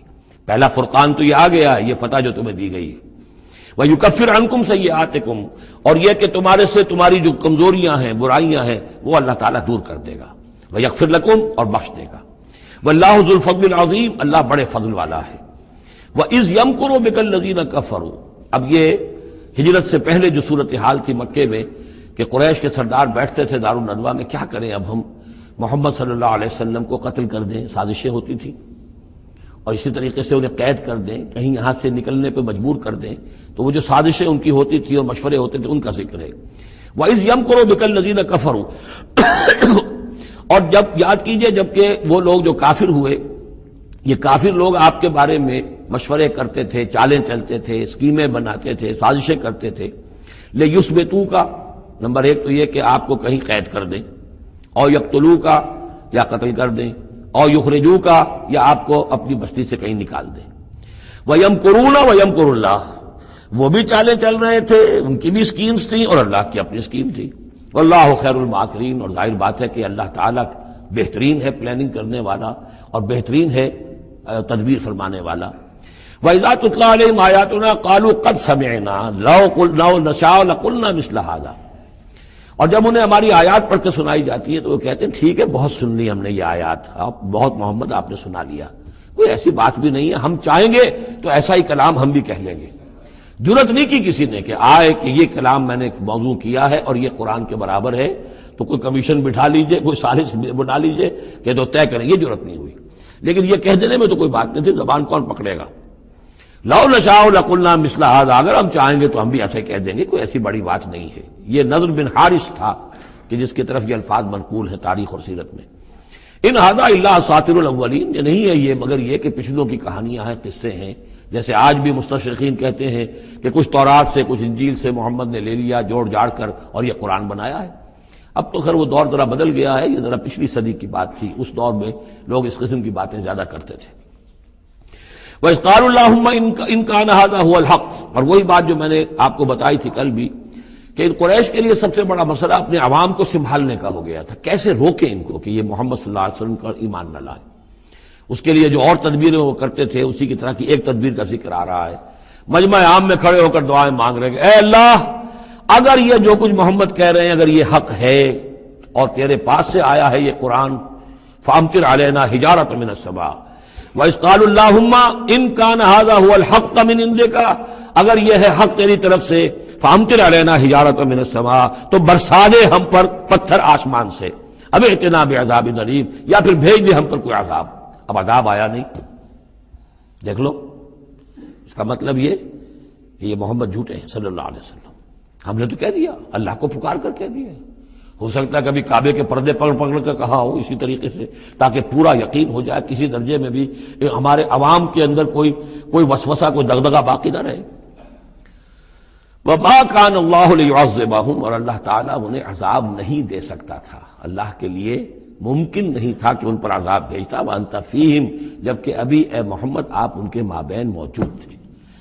ہجرت سے پہلے معاملہ نہیں ہوا کرتا. یہ اللہ اپنے رسول کو ان کے ساتھی اہل ایمان کو نکال لیتا ہے، اس کے بعد کوئی عذاب اس نوعیت کا آتا ہے جس نوعیت کا وہ عذاب مانگ رہے تھے. وَأَنْتَ فِيهِمْ وَمَا كَانَ اللَّهُ مُعَذِّبَهُمْ، اللہ ان کو عذاب دینے والا نہیں تھا. وَهُمْ يَسْتَغْفِرُونَ، جبکہ وہ استغفار بھی کر رہے تھے. یعنی اسی مکے میں عوام الناس بھی تو تھے، سادہ لوگ بھی تو تھے، وہ استغفار بھی کرتے تھے، تلبیہ بھی پڑھتے تھے، لبیک اللہم لبیک لبیک اللہم لبیک، یہ بھی تو کرتے تھے، اللہ کو بھی پکارتے تھے. تو بڑا گڑبڑ سا معاملہ تھا. جب تک کہ اللہ تعالیٰ یمیز الخبیث من الطیب کر نہ دے اس وقت تک اس طرح کا معاملہ اللہ تعالیٰ کے لیے درست نہیں تھا. وَمَا لَهُمْ أَلَّا يُعَذِّبَهُمْ، باقی وہ عذاب کے پورے طور سے مستحق تو ہو چکے ہیں. اور کیا ہے، کون سی رکاوٹ ہے ان کے لیے؟ مَا لَهُمْ أَلَّا يُعَذِّبَهُمُ اللَّهُ، کہ اللہ تعالیٰ ان کو عذاب نہ دے. وَهُمْ يَصُدُّونَ عَنِ الْمَسْجِدِ الْحَرَامِ، جبکہ وہ روک رہے ہیں مسجد حرام سے لوگوں کو. وَمَا كَانُوا أَوْلِيَاءَهُ، اور حقیقت میں یہ اس کے متولی نہیں ہیں، یہ اس کے مختار نہیں ہیں، یہ اس کے ساتھی نہیں ہیں. ان اولیاءہ الا المتقون، اس اللہ کے گھر کے تو ولی اور اس کے جو اصل مجاور کہہ لیجئے یا متولی کہہ لیجئے وہ تو ہوں گے متقی لوگ جو اللہ کا تقوی رکھتے ہوں، اللہ کی بندگی کرتے ہوں. ولکن اکثرهم لا يعلمون، لیکن ان کی اکثریت علم نہیں رکھتی. وما كان صلاتهم عند البيت، اور انہوں نے جو نماز کا حلیہ بگاڑا ہے، نہیں ہے ان کی نماز بیت اللہ کے پاس الا مقام و تصدیہ، سیٹیاں بجاتے ہیں، تالیاں پیٹتے ہیں، یہ ان کی نماز رہ گئی ہے. طواف کرتے تھے تو اس میں سب سے اونچا طواف تھا برہنہ طواف، اور نماز جو تھی ان کی وہ یہ تھی، سیٹیاں بجاتے ہوئے. جیسے کہ آپ کو معلوم ہے کہ بعض علاقوں میں مسجدوں کے اندر جب وہ میلاد کی محفلیں ہوتی ہیں تو اس کے اندر ڈھول اور ڈھمکا، یہ میں نے سنا ہے کہ خاص طور پر افریقہ کے بعض ممالک میں کام ہوتا ہے. یہ اللہ کا شکر ہے اس حد تک کم سے کم یہ کہ بر عظیم پاک و ہند کے اندر جو بھی صورت ہوئی ہے وہ یہ مسجد کے اندر یہ خرافات نہیں ہوئی ہے، باقی باہر ہو رہی ہے جو بھی ہو رہی ہے. تو انہوں نے نماز کی بھی شکل یہ بنا دی تھی. فذوقوا العذاب بما کنتم تکفرون، تو اب چکھو مزہ عذاب کا اپنے کفر کے پاداش میں. ان الذین کفروا ينفقون اموالهم لیصدوا عن سبیل اللہ، ظاہر بات ہے یہ لشکر آیا تھا تو اس کے لیے بھی تو لاؤ لشکر تیار کرنا پڑا تھا نا، ساز و سامان، 900 اونٹ، 1000 آدمیوں کے لیے راشن بھی چاہیے تھا. مکے سے چل کے مدینے تک آنا ہے، جنگ میں رہنا ہے، تو یہ 10 اونٹ روزانہ جو ہے ذبح ہو رہے تھے اس فوج کے لیے. تو یہ سارا جو انفاق کیا ہے کچھ لوگوں نے کیا ہے نا، جو باطل کے لیے انفاق کر رہے تھے، شیطان کے لیے. وہ حزب الشیطان جو ہے آخر وہ بھی تو مجاہد تھے، وہ مجاہد تھے فی سبیل الشیطان، فی سبیل الشرک. تو جو خرچ کر رہے ہیں اپنے مال لیصدوا عن سبیل اللہ، تاکہ لوگوں کو روک سکیں اللہ کے راستے سے، فسینفقونھا، وہ اور بھی خرچ کریں گے، ابھی انہیں اور بڑے لشکر تیار کرنے پڑیں گے. ثم تکون علیہم حسرۃ، پھر یہ سب ان کے لیے ایک حسرت بن جائے گی. سب کچھ مال بھی ہم نے لگا دیا، ساری جانیں ہم نے گنوا دی، کچھ نہ ہوا. محمد کا بال بیکا نہ کر سکے صلی اللہ علیہ وسلم. اللہ کا دین تو جا الحق وزهق الباطل ان الباطل کان زہوقا، ایک وقت آئے گا کہ اللہ کا دین جو ہے غالب ہو جائے گا. ثم یغلبون، پھر وہ مغلوب ہو کر رہیں گے. والذین کفروا الی جہنم یحشرون، اور جو ان میں سے کافر ہوں گے، جو اس وقت ایمان لے آئیں گے اللہ تعالیٰ ان کو معاف فرما دے گا، اور جو کفر پر اڑے رہیں گے وہ جہنم کی طرف گھیر کر لے جائے جائیں گے. لیمیز اللہ الخبیث من الطیب، یہ بات جو ہے سورہ آل عمران میں بھی آئی، تاکہ اللہ تعالیٰ پاک کو ناپاک سے علیحدہ کر دے، ممیز کر دے. وَيَجْعَلَ الْخَبِيثَ بَعْضَهُ عَلَى بَعْضٍ، اور جو ناپاک ہے اس کو ایک دوسرے کے اوپر سٹیک کرتا چلا جائے. فَيَرْكَمُهُ، اس کا ڈھیر کر دے جميعاً، اور ان کو سب کو فَيَجْعَلَهُ فِي جَهَنَّمَ، اور سب کو پھر جہنم میں جھونک دے. یعنی یہ کہ یہ پہلے تو یہ سفٹنگ کرنی ہوگی، یہ طیب ہے یہ خبیث. خبیث کو ایک دوسرے کے اوپر سٹیک کیجئے اور پھر اس کو جہنم میں ایک ہی مرتبہ دھکا دے دیجئے. لیمیز اللہ الخبیث من الطیب ویجعل الخبیث بعضہ علی بعض فیرکمہ جمیعا فیجعلہ فی جہنم اولئک هم الخاسرون. یقیناً یہی لوگ ہیں خسارے پانے والے. قل للذین کفروا ان ینتہوا یغفر لهم ما قد سلف. اعلان کر دیجئے محمد صلی اللہ علیہ وسلم ان کافروں کے سامنے اب بھی اگر باز آ جائیں تو جو کچھ ہو چکا ہے وہ معاف کر دیا جائے گا. اب بھی موقع ہے, اب بھی ایمان لے آؤ. یعودو, اور اگر وہ اعادہ کریں گے دوبارہ یہی کچھ کریں گے, فقط بدت سنت الاولین, تو پچھلوں کی بھی داستانیں گزر چکی ہیں, ان کی جو بھی کچھ ان پر ہوا ہے وہ سب کو معلوم ہے. اب ظاہر بات ہے کہ وہ مکی قرآن تو نازل ہو چکا تھا, سورہ اعراف بھی نازل ہو چکی, سورہ نام بھی نازل ہو چکی. جو کچھ ہوا ہے قوم ہود کے ساتھ, قوم صالح کے ساتھ, قوم شعیب کے ساتھ, اس ساری داستانیں تو تھی. فقط مدد سنت الاولین, اگلوں کا جو طریقہ اور راستہ تھا وہ تو گزر چکا ہے, وہ سب کے سامنے آ چکا ہے. وَقَاتِلُوهُمْ حَتَّى لَا تَكُونَ فِتْنَةٌ وَيَكُونَ الدِّينُ كُلُّهُ لِلَّهِ. یہ سورہ بقرہ میں بھی آیت آئی تھی اور اب آئی ہے اضافی شان کے ساتھ. یعنی اے مسلمانوں, اب تمہاری یہ دعوت و تحریک جو ہے یہ اس مرحلے میں داخل ہو گئی, آرمڈ کانفلکٹ. اب یہ 15 برس کے بعد حضور نے جب دعوت کا آغاز کیا ہے مکے میں, اس کے بعد سے 15 برس گزر چکے. اب وہ دعوت, تنظیم, تربیت, صبر محض کا دور ختم ہوا, پیسو ریزسٹنس کا دور ختم ہوا. اب ایکٹیو ریزسٹنس کی محمد نے صلی اللہ علیہ وسلم اقدام کیا, اور اقدام کے نتیجے میں آخری اور چھٹا مرحلہ آ گیا, یعنی آرم کانفلکٹ. اب تلوار سے ٹکرا چکی. اب تمہاری تلواریں نیام میں نہیں جائیں گی جب تک کام مکمل نہ ہو جائے. اور کام کی تکمیل کیا ہے؟ فتنہ بالکل ختم ہو جائے. وَقَاتِلُوهُمْ حَتَّى لَا تَكُونَ فِتْنَةٌ. فتنہ وہ کیفیت ہے کہ جس میں ایمان پر قائم رہنا, ایمان پر عمل کرنا مشکل ہو جائے. جب باطل کا غلبہ ہے تو ایک بندہ مومن کے لیے ایمان پر پوری طریقے سے کاربند ہونا مشکل ہے. لہذا اس صورتحال کو ختم کرو, یعنی اب دین کا غلبہ ہو جائے. حَتَّى لَا تَكُونَ فِتْنَةٌ وَيَكُونَ الدِّينُ كُلُّهُ لِلَّهِ. دین بھی جزوی نہیں, کل کا کل دین اللہ ہی کے تابع آ جائے. فَإِنِ انْتَهَوْا فَإِنَّ اللَّهَ بِمَا يَعْمَلُونَ بَصِيرٌ. پھر اگر وہ باز آ جائے تو جو کچھ وہ کر رہے ہیں اللہ اسے دیکھ رہا ہے. وَإِن تَوَلَّوْا, اور اگر پیٹھ موڑ لیں, وَاعْلَمُوا, تو اے مسلمانوں تم یہ جان لو, أَنَّ اللَّهَ مَوْلَاكُمْ, اللہ تمہارا مولا ہے, تمہارا ولی ہے, ساتھی ہے, مددگار ہے, پشت پناہ ہے. نعم المولا ونعم النصیر. کیا ہی اچھا ہے وہ حمایتی اور کیا ہی خوب ہے وہ مددگار. وَاعْلَمُوا أَنَّمَا غَنِمْتُم مِّن شَيْءٍ فَأَنَّ لِلَّهِ خُمُسَهُ وَلِلرَّسُولِ وَلِذِي الْقُرْبَى وَالْيَتَامَى وَالْمَسَاكِينِ وَابْنِ السَّبِيلِ إِن كُنتُمْ آمَنتُم بِاللَّهِ وَمَا أَنزَلْنَا عَلَىٰ عَبْدِنَا يَوْمَ الْفُرْقَانِ يَوْمَ الْتَقَى الْجَمْعَانِ وَاللَّهُ عَلَىٰ كُلِّ شَيْءٍ قَدِيرٌ. صدق اللہ العظیم. اب یہاں وہ مال غنیمت کا حکم بیان ہو رہا ہے.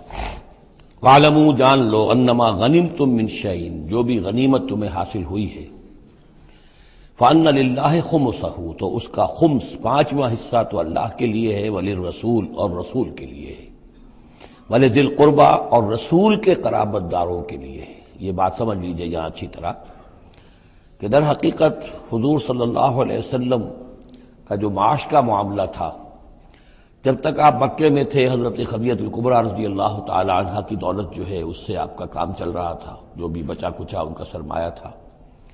مدینے میں آ کر ظاہر بات ہے کہ اب آپ کے پاس اپنا کوئی ذریعہ معاش نہیں تھا, نہ آپ کوئی تجارت کرتے تھے. تو اب آپ کے اخراجات, اور پھر یہ کہ آپ کے بھی قرابت دار ہیں, آپ کی ازواج مطہرات ہیں, ان کے اخراجات کہاں سے آئیں گے؟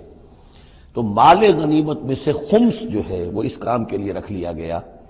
گویا وہ بیت المال کا حصہ ہوگا, اور بیت المال ہی کفالت کرے گا حضور کی بھی اور حضور کے قرابت داروں کی بھی. اس کے علاوہ اس بیت المال میں یتامى والمساکین وابن السبیل, اس میں حصہ ہوگا یتیموں کے لیے بھی اور مساکین اور محتاجوں کے لیے بھی اور مسافروں کے لیے بھی. یہ گویا کہ 5واں حصہ مال غنیمت کا تو ہو گیا, سرکار سمجھ لیجیے, سرکاری ہو گیا. لیکن اس سرکار میں سب سے بڑا خرچ جو ہے وہ در حقیقت محمد رسول اللہ صلی اللہ علیہ وسلم کے ذاتی, آپ کے اخراجات, آپ کے ازواج مطہرات کا نفقہ, آپ کے قرابت داروں کا, ذوی القربیٰ جس میں آپ کو بھی تو ظاہر بات ہے کہ کچھ نہ کچھ صلہ رحمی آپ فرماتے تھے, تو اس کے لیے, اور یہ کہ یتیموں اور مساکین کے لیے وابن السبیل. ان کنتم آمنتم باللہ, اگر تم ایمان رکھتے ہو اللہ پر، وما انزلنا علی عبدنا، اور اس شے پر جو ہم نے نازل کی اپنے بندے پر، یوم الفرقان، فیصلے کے دن، یعنی جو شے نازل کی وہ ہے غیبی امداد، نصرت غیبی، جو فرشتے آئے۔ ظاہر بات ہے کہ وہ ایک انسین جو ہے غیب کا معاملہ ہے، فرشتوں کو دیکھا تو کسی نے نہیں، تو جیسے وحی آتی تھی حضرت جبرائیل لے کر آتے تھے تو اس پر ایمان رکھتے ہو کہ یہ قرآن جو ہے اللہ کی طرف سے ہے، ایسے ہی تمہیں یقین ہونا چاہیے کہ اللہ تعالیٰ نے اپنا وہ وعدہ پورا فرمایا اور اللہ تعالیٰ نے فرشتے بھیجے۔ تو اگر تمہیں وہ یقین ہے تو پھر تم اس حکم کو پورے طور پر یوں سمجھیے کہ دلی طور پر اس کو قبول کرو، خوش دلی کے ساتھ پوری طریقے سے، کہ خمس جو ہے وہ تو اللہ اور اس کے رسول کا، بیت المال کا۔ بقیہ کے بارے میں حضور نے فرما دیا کہ 4/5 جو ہے یہ اب تقسیم ہو جائے گا مجاہدین کے درمیان۔ اس میں اس سے کوئی بحث نہیں ہے کہ کس نے کتنا جمع کیا، سارا مال ایک جگہ جمع ہوگا اور پھر اس کے حصے لگیں گے، چاہے کوئی پہرے پر تھا، جنگ کی نوبت ہی نہیں آئی، چاہے یہ کہ کوئی باقاعدہ جنگ میں کسی نے حصہ لیا، چاہے کسی نے مال غنیمت جمع کیا، چاہے نہیں کیا، جو بھی جنگ میں ہے ان کو برابر کا حصہ ملے گا۔ اس میں یہ ہے کہ جو سواریوں والے تھے انہیں دوہرا اور جو پیدل تھے انہیں اکیلا، اس لیے کہ سواریاں اگر کسی کا اونٹ ہے، کسی کا گھوڑا ہے، 2 گھوڑے بھی تھے تو ظاہر بات ہے کہ اس کے چارے وغیرہ کا بندوبست وہ خود اپنے پاس سے کرتا تھا، کوئی سپلائی لائنز تو آج کل کی جس طرح فوجوں کی ہوتی ہیں وہاں موجود نہیں تھی، لہذا جو مجاہد تھا کہ جو سوار تھا گھوڑے پر یا اونٹ پر، جس کا اپنا گھوڑا تھا، اپنا اونٹ تھا، اس کو دوہرا حصہ، اور جو عام پیادہ جو مجاہد تھا اس کو اکیلا۔ وَاعْلَمُوا أَنَّمَا غَنِمْتُم مِّن شَيْءٍ فَأَنَّ لِلَّهِ خُمُسَهُ وَلِلرَّسُولِ وَلِذِي الْقُرْبَى وَالْيَتَامَى وَالْمَسَاكِينِ وَابْنِ السَّبِيلِ إِن كُنتُمْ آمَنتُم بِاللَّهِ وَمَا أَنزَلْنَا عَلَىٰ عَبْدِنَا يَوْمَ الْفُرْقَانِ يَوْمَ الْتَقَى الْجَمْعَانِ، اس فرقان والے دن، فیصلے کے دن، جس دن کی 2 فوجیں بھڑ گئی تھیں۔ واللہ علی کل شیء قدیر، اور اللہ تعالیٰ ہر چیز پر قادر ہے۔ اذ انتم بالعدوۃ الدنیا وہم بالعدوۃ القصویٰ، اصل میں یہ جو وادی ہے جس میں بدر واقع ہوا ہے یہ ایک گھاٹی سی ہے جو دونوں کناروں کے اوپر تو بہت تنگ ہے لیکن درمیان میں بہت کھل کر میدان بن جاتا ہے۔ اس کا ایک سرا جو ہے وہ شمال کی طرف نکل جاتا ہے اور وہ جا رہا ہے شام کی طرف، ایک سرا جنوب کی طرف ہے اور وہ جاتا ہے مکے کی طرف، ایک مشرق کی طرف آتا ہے کہ جو مدینے کی طرف آ رہا ہے، اور اکثر و بیشتر جو پہلے حاجی جاتے تھے وہ اسی راستے پر تھے، یہی راستہ تھا۔ اب تو جو نیا طریق الہجرہ بڑی اعلیٰ سڑک بن گئی ہے تو لوگوں کو ان مقامات سے گزرنے کا موقع نہیں ملتا، ورنہ بدر سے ہو کر ہی راستہ گزرتا تھا۔ تو ایسا ہوا ہے کہ اللہ تعالیٰ کی طرف سے ایسی اسکیم بن گئی، تدبیر ایسی ہو گئی کہ عین بر وقت پہنچے، وہ جو مدینے والا سرا تھا جو قریب تھا مدینے کے اس وادی کا، اس پر حضور پہنچے، اور عین اسی وقت جو دور والا سرا تھا، گھاٹی جہاں پہ ختم ہو رہی تھی جنوب کی طرف، وہاں وہ قریش بھی پہنچ گئے بر وقت۔ جب تم تھے ورلے کنارے پر اور وہ تھے پرلے کنارے پر، اذ انتم بالعدوۃ الدنیا، دنیا ادنا کا مؤنث ہے قریب تر، وہم بالعدوۃ القصویٰ، اور وہ تھے پرلے کنارے پر، والرکب اسفل منکم، اور وہ جو قافلہ تھا وہ تم سے نیچے تھا، نیچے ہو کر گزر گیا تھا، یعنی اس کے بعد پہاڑوں کی ایک رینج تھی اور اس کے بعد پھر تہامہ کا میدان تھا۔ تو ابو سفیان نے یہ کیا تھا کہ قافلے کو لے کر اس بدر کی گھاٹی میں داخل ہی نہیں ہوئے، ادھر سے تو وہ پیغام بھی بھیج دیا تاکہ فوج ادھر سے آئے، تاکہ مسلمانوں کی توجہ بھی ہو تو فوج کی طرف ہو جائے، اور اسی میں وہ داؤ لگا کر اپنے قافلے کو بچا کر نکال کر لے جائیں، اور وہ تہامہ میں ساحل کے ساتھ ساتھ ہو کر نکل بھی گئے۔ وَلَوْ تَوَاعَدتُّمْ لَاخْتَلَفْتُمْ فِي الْمِيعَادِ، اور اگر تم لوگوں نے آپس میں معاہدہ کیا ہوتا کہ فلاں وقت پر ہمیں پہنچنا ہے، ہو سکتا ہے کہ تم ایک ساتھ نہ پہنچ سکتے، اختلاف ہو جاتا، جیسے اپوائنٹمنٹ ہوتی ہے فلاں وقت پہ میں بھی پہنچوں گا آپ بھی پہنچ جائیں تو کچھ نہ کچھ آگے پیچھے ہو جاتا ہے، تو اگر تم طے کر کے بھی آتے تو اتنا نہ ہوتا جتنا کہ ہم نے اپنی مشیت اپنی تدبیر سے کر دیا کہ عین وقت پر تمہیں وہاں پہنچا دیا۔ اس کی وجہ کیا تھی؟ ہم چاہتے تھے کہ یہ ٹکراؤ ہو جائے اور یہ بات واضح ہو جائے کہ جان لیں اہل مکہ کہ اللہ تعالیٰ کی نصرت کس کے ساتھ ہے، اس کے عوام بھی سمجھ لیں۔ وَلَٰكِن لِيَقْضِيَ اللَّهُ أَمْرًا كَانَ مَفْعُولًا، لیکن یہ سب کچھ لیے ہوا تاکہ اللہ تعالیٰ طے کر دے وہ شے، فیصلہ کر دے کہ جو ہو کر رہنی ہے، كَانَ مَفْعُولًا لِيَهْلِكَ مَنْ هَلَكَ عَنْ بَيِّنَةٍ، تاکہ اب جسے ہلاک ہونا ہے وہ ہلاک ہو بات کے واضح ہو جانے کے بعد۔ اب بھی عوام کی اگر آنکھیں نہیں کھلتی تو پھر گویا کہ وہ پھر مورد الزام خود ہے، اب ان کے سرداروں نے جو کچھ ان کی مت ماری تھی، اب آ کر اس موقع کے بعد ان کی آنکھیں کھل جانی چاہیے۔ اب بھی اگر کوئی ہلاک ہوتا ہے تو بات کے واضح ہونے کے بعد ہلاک ہو، لِيَهْلِكَ مَنْ هَلَكَ عَنْ بَيِّنَةٍ وَيَحْيَىٰ مَنْ حَيَّ عَنْ بَيِّنَةٍ، اور جسے جینا ہے، جس کی زندگی ہے روحانی زندگی، اور جو سیدھے راستے پر آنا چاہتا ہے وہ بھی اس بینہ کی بنا پر وہ سیدھے راستے پر آ جائے اور حیات معنوی حاصل کر لے۔ وَإِنَّ اللَّهَ سَمِيعٌ عَلِيمٌ، اور یقیناً اللہ سب کچھ سننے والا اور جاننے والا ہے۔ اِذْ يُرِيكَهُمُ اللَّهُ فِي مَنَامِكَ قَلِيلًا، جبکہ اللہ تعالیٰ آپ کو دکھا رہا تھا اے نبی ان کو آپ کی نیند میں کم۔ حضور نے خواب میں دیکھا کہ کوئی بڑی طاقت نہیں ہے، بڑی تھوڑی سی جمعیت ہے قریش کی جو آئی ہے، حالانکہ 1000 کا لشکر تھا۔ وَلَوْ أَرَاكَهُمْ كَثِيرًا، اور اگر آپ کو دکھایا ہوتا کہ وہ بڑی بڑی تعداد میں آ رہے ہیں، لَفَشِلْتُمْ، اور آپ نے وہ بات بتائی ہوتی صحابہ کرام کو، اپنے ساتھیوں کو، تو اے مسلمانوں پھر تم کمزوری دکھاتے، تم ڈھیلے پڑ جاتے۔ وَلَا تَنَازَعْتُمْ فِي الْأَمْرِ، اور معاملے کے اندر پھر کوئی ایک اور تنازع کھڑا ہو جاتا کہ ہمیں یہاں جنگ کرنی بھی چاہیے کہ نہیں۔ ولیکن اللہ سلم، لیکن اللہ تعالیٰ نے سلامتی پیدا فرما دی۔ انہ علیم بذات الصدور، یقیناً وہ جو کچھ سینوں کے اندر ہے اس سے واقف ہے۔ اس کی توجہ یہ کی ہے مفسرین نے کہ اگرچہ نبی کا خواب جھوٹا نہیں ہو سکتا، یہ نہیں تھا کہ حضور کو جو خواب دکھایا گیا وہ غلط تھا، اصل میں ان کی جو معنوی حقیقت تھی وہ دکھا دی گئی۔ ایک ہے کسی شے کے اندر جو کمیت ہے، کوانٹیٹیو ایلیمنٹ ہے اس کا، ایک ہے جو اس کی کیفیت ہے، جو اس کے اندر اصل حقیقت ہے۔ تو یہ بات جو ہے اچھی طرح سمجھ لینے کی ہے کہ مکے سے جو اصل نفری آئی تھی وہ تو ان عوام الناس کی تھی کہ جن کو بارے میں جن کو معلوم تھا کہ محمد ہمارے بہترین آدمی ہیں صلی اللہ علیہ وسلم، اور جو ان کے ساتھی ہیں وہ ہمارے گلے سرسبد ہیں، ہمارے خاندان کے قریش کے بہترین لوگ ہیں، اور پھر یہ کہ انہوں نے کوئی جرم نہیں کیا ہے، کوئی ظلم نہیں کیا ہے، وہ صرف ایک خدا واحد کا کے ماننے والے اور جو ہے وہ نیکیوں کا حکم دینے والے ہیں۔ تو جو ان کے ہاں جو بھی جس کو ہم کہتے ہیں سائلنٹ میجورٹی، عوام الناس، ان کے دل اپنے لیڈروں کے ساتھ نہیں تھے۔ آ تو گئے تھے، وہ ظاہر ان کا جبر تھا، ان کا فیصلہ تھا، لیڈروں کا حکم تھا، آ گئے تھے، لیکن مارے باندھے کو آئے ہوئے تھے۔ ان کے دلوں کے اندر وہ بات نہیں تھی کہ جو کسی ایسے لشکر میں ہوتی ہے کہ جو سمجھتا ہے اپنے آپ کو برحق، ہم حق کے لیے لڑ رہے ہیں، تو اس کے اندر جو طاقت ہوتی ہے اس لڑنے والے کے اندر، وہ اس شخص میں نہیں ہوتی کہ جو مارے باندھے کو لے آیا گیا ہو اور خود اسے اپنے دل میں یہ یقین نہ ہو کہ میں حق کے لیے لڑ رہا ہوں۔ اس اعتبار سے معنوی طور پر جو ان کی کیفیت تھی اس کے اعتبار سے وہ واقعتاً کم تھے۔ تو حضور کو خواب میں اللہ تعالیٰ نے ان کی اصل حقیقت دکھائی۔ وَإِذْ يُرِيكُمُوهُمْ إِذْ الْتَقَيْتُمْ فِي أَعْيُنِكُمْ قَلِيلًا وَيُقَلِّلُكُمْ فِي أَعْيُنِهِمْ، مزید برآں اللہ نے یہ کیا کہ جب دونوں لشکر ٹکرائے ہیں تو ایسی کیفیت پیدا کر دی کہ مسلمانوں کو بھی وہ تھوڑے لگ رہے تھے کہ کوئی زیادہ لوگ نہیں ہیں، اور انہیں بھی مسلمان تھوڑے نظر آ رہے تھے۔ یعنی یہ کہ ہر صورت اللہ نے ایسی بنا دی تھی کہ جنگ ہو اور ڈٹ کر ہو، تاکہ یہ صورتحال جو ہے یوم الفرقان ہونا اس کا بالکل واضح ہو جائے۔ اگر کسی وجہ سے وہ کرنی کترا جاتا معاملہ اور جنگ نہ ہوتی، مقابلہ نہ ہوتا، تو جس طریقے سے کہ اللہ اس کو فیصلہ کن دن بنا دینا چاہتا تھا، یوم الفرقان فیصلے کا دن، وہ صورتحال پیدا نہ ہوتی۔ لِيَقْضِيَ اللَّهُ أَمْرًا كَانَ مَفْعُولًا، تاکہ اللہ پورا کر دے اس معاملے کو کہ جو ہونے والا ہی تھا۔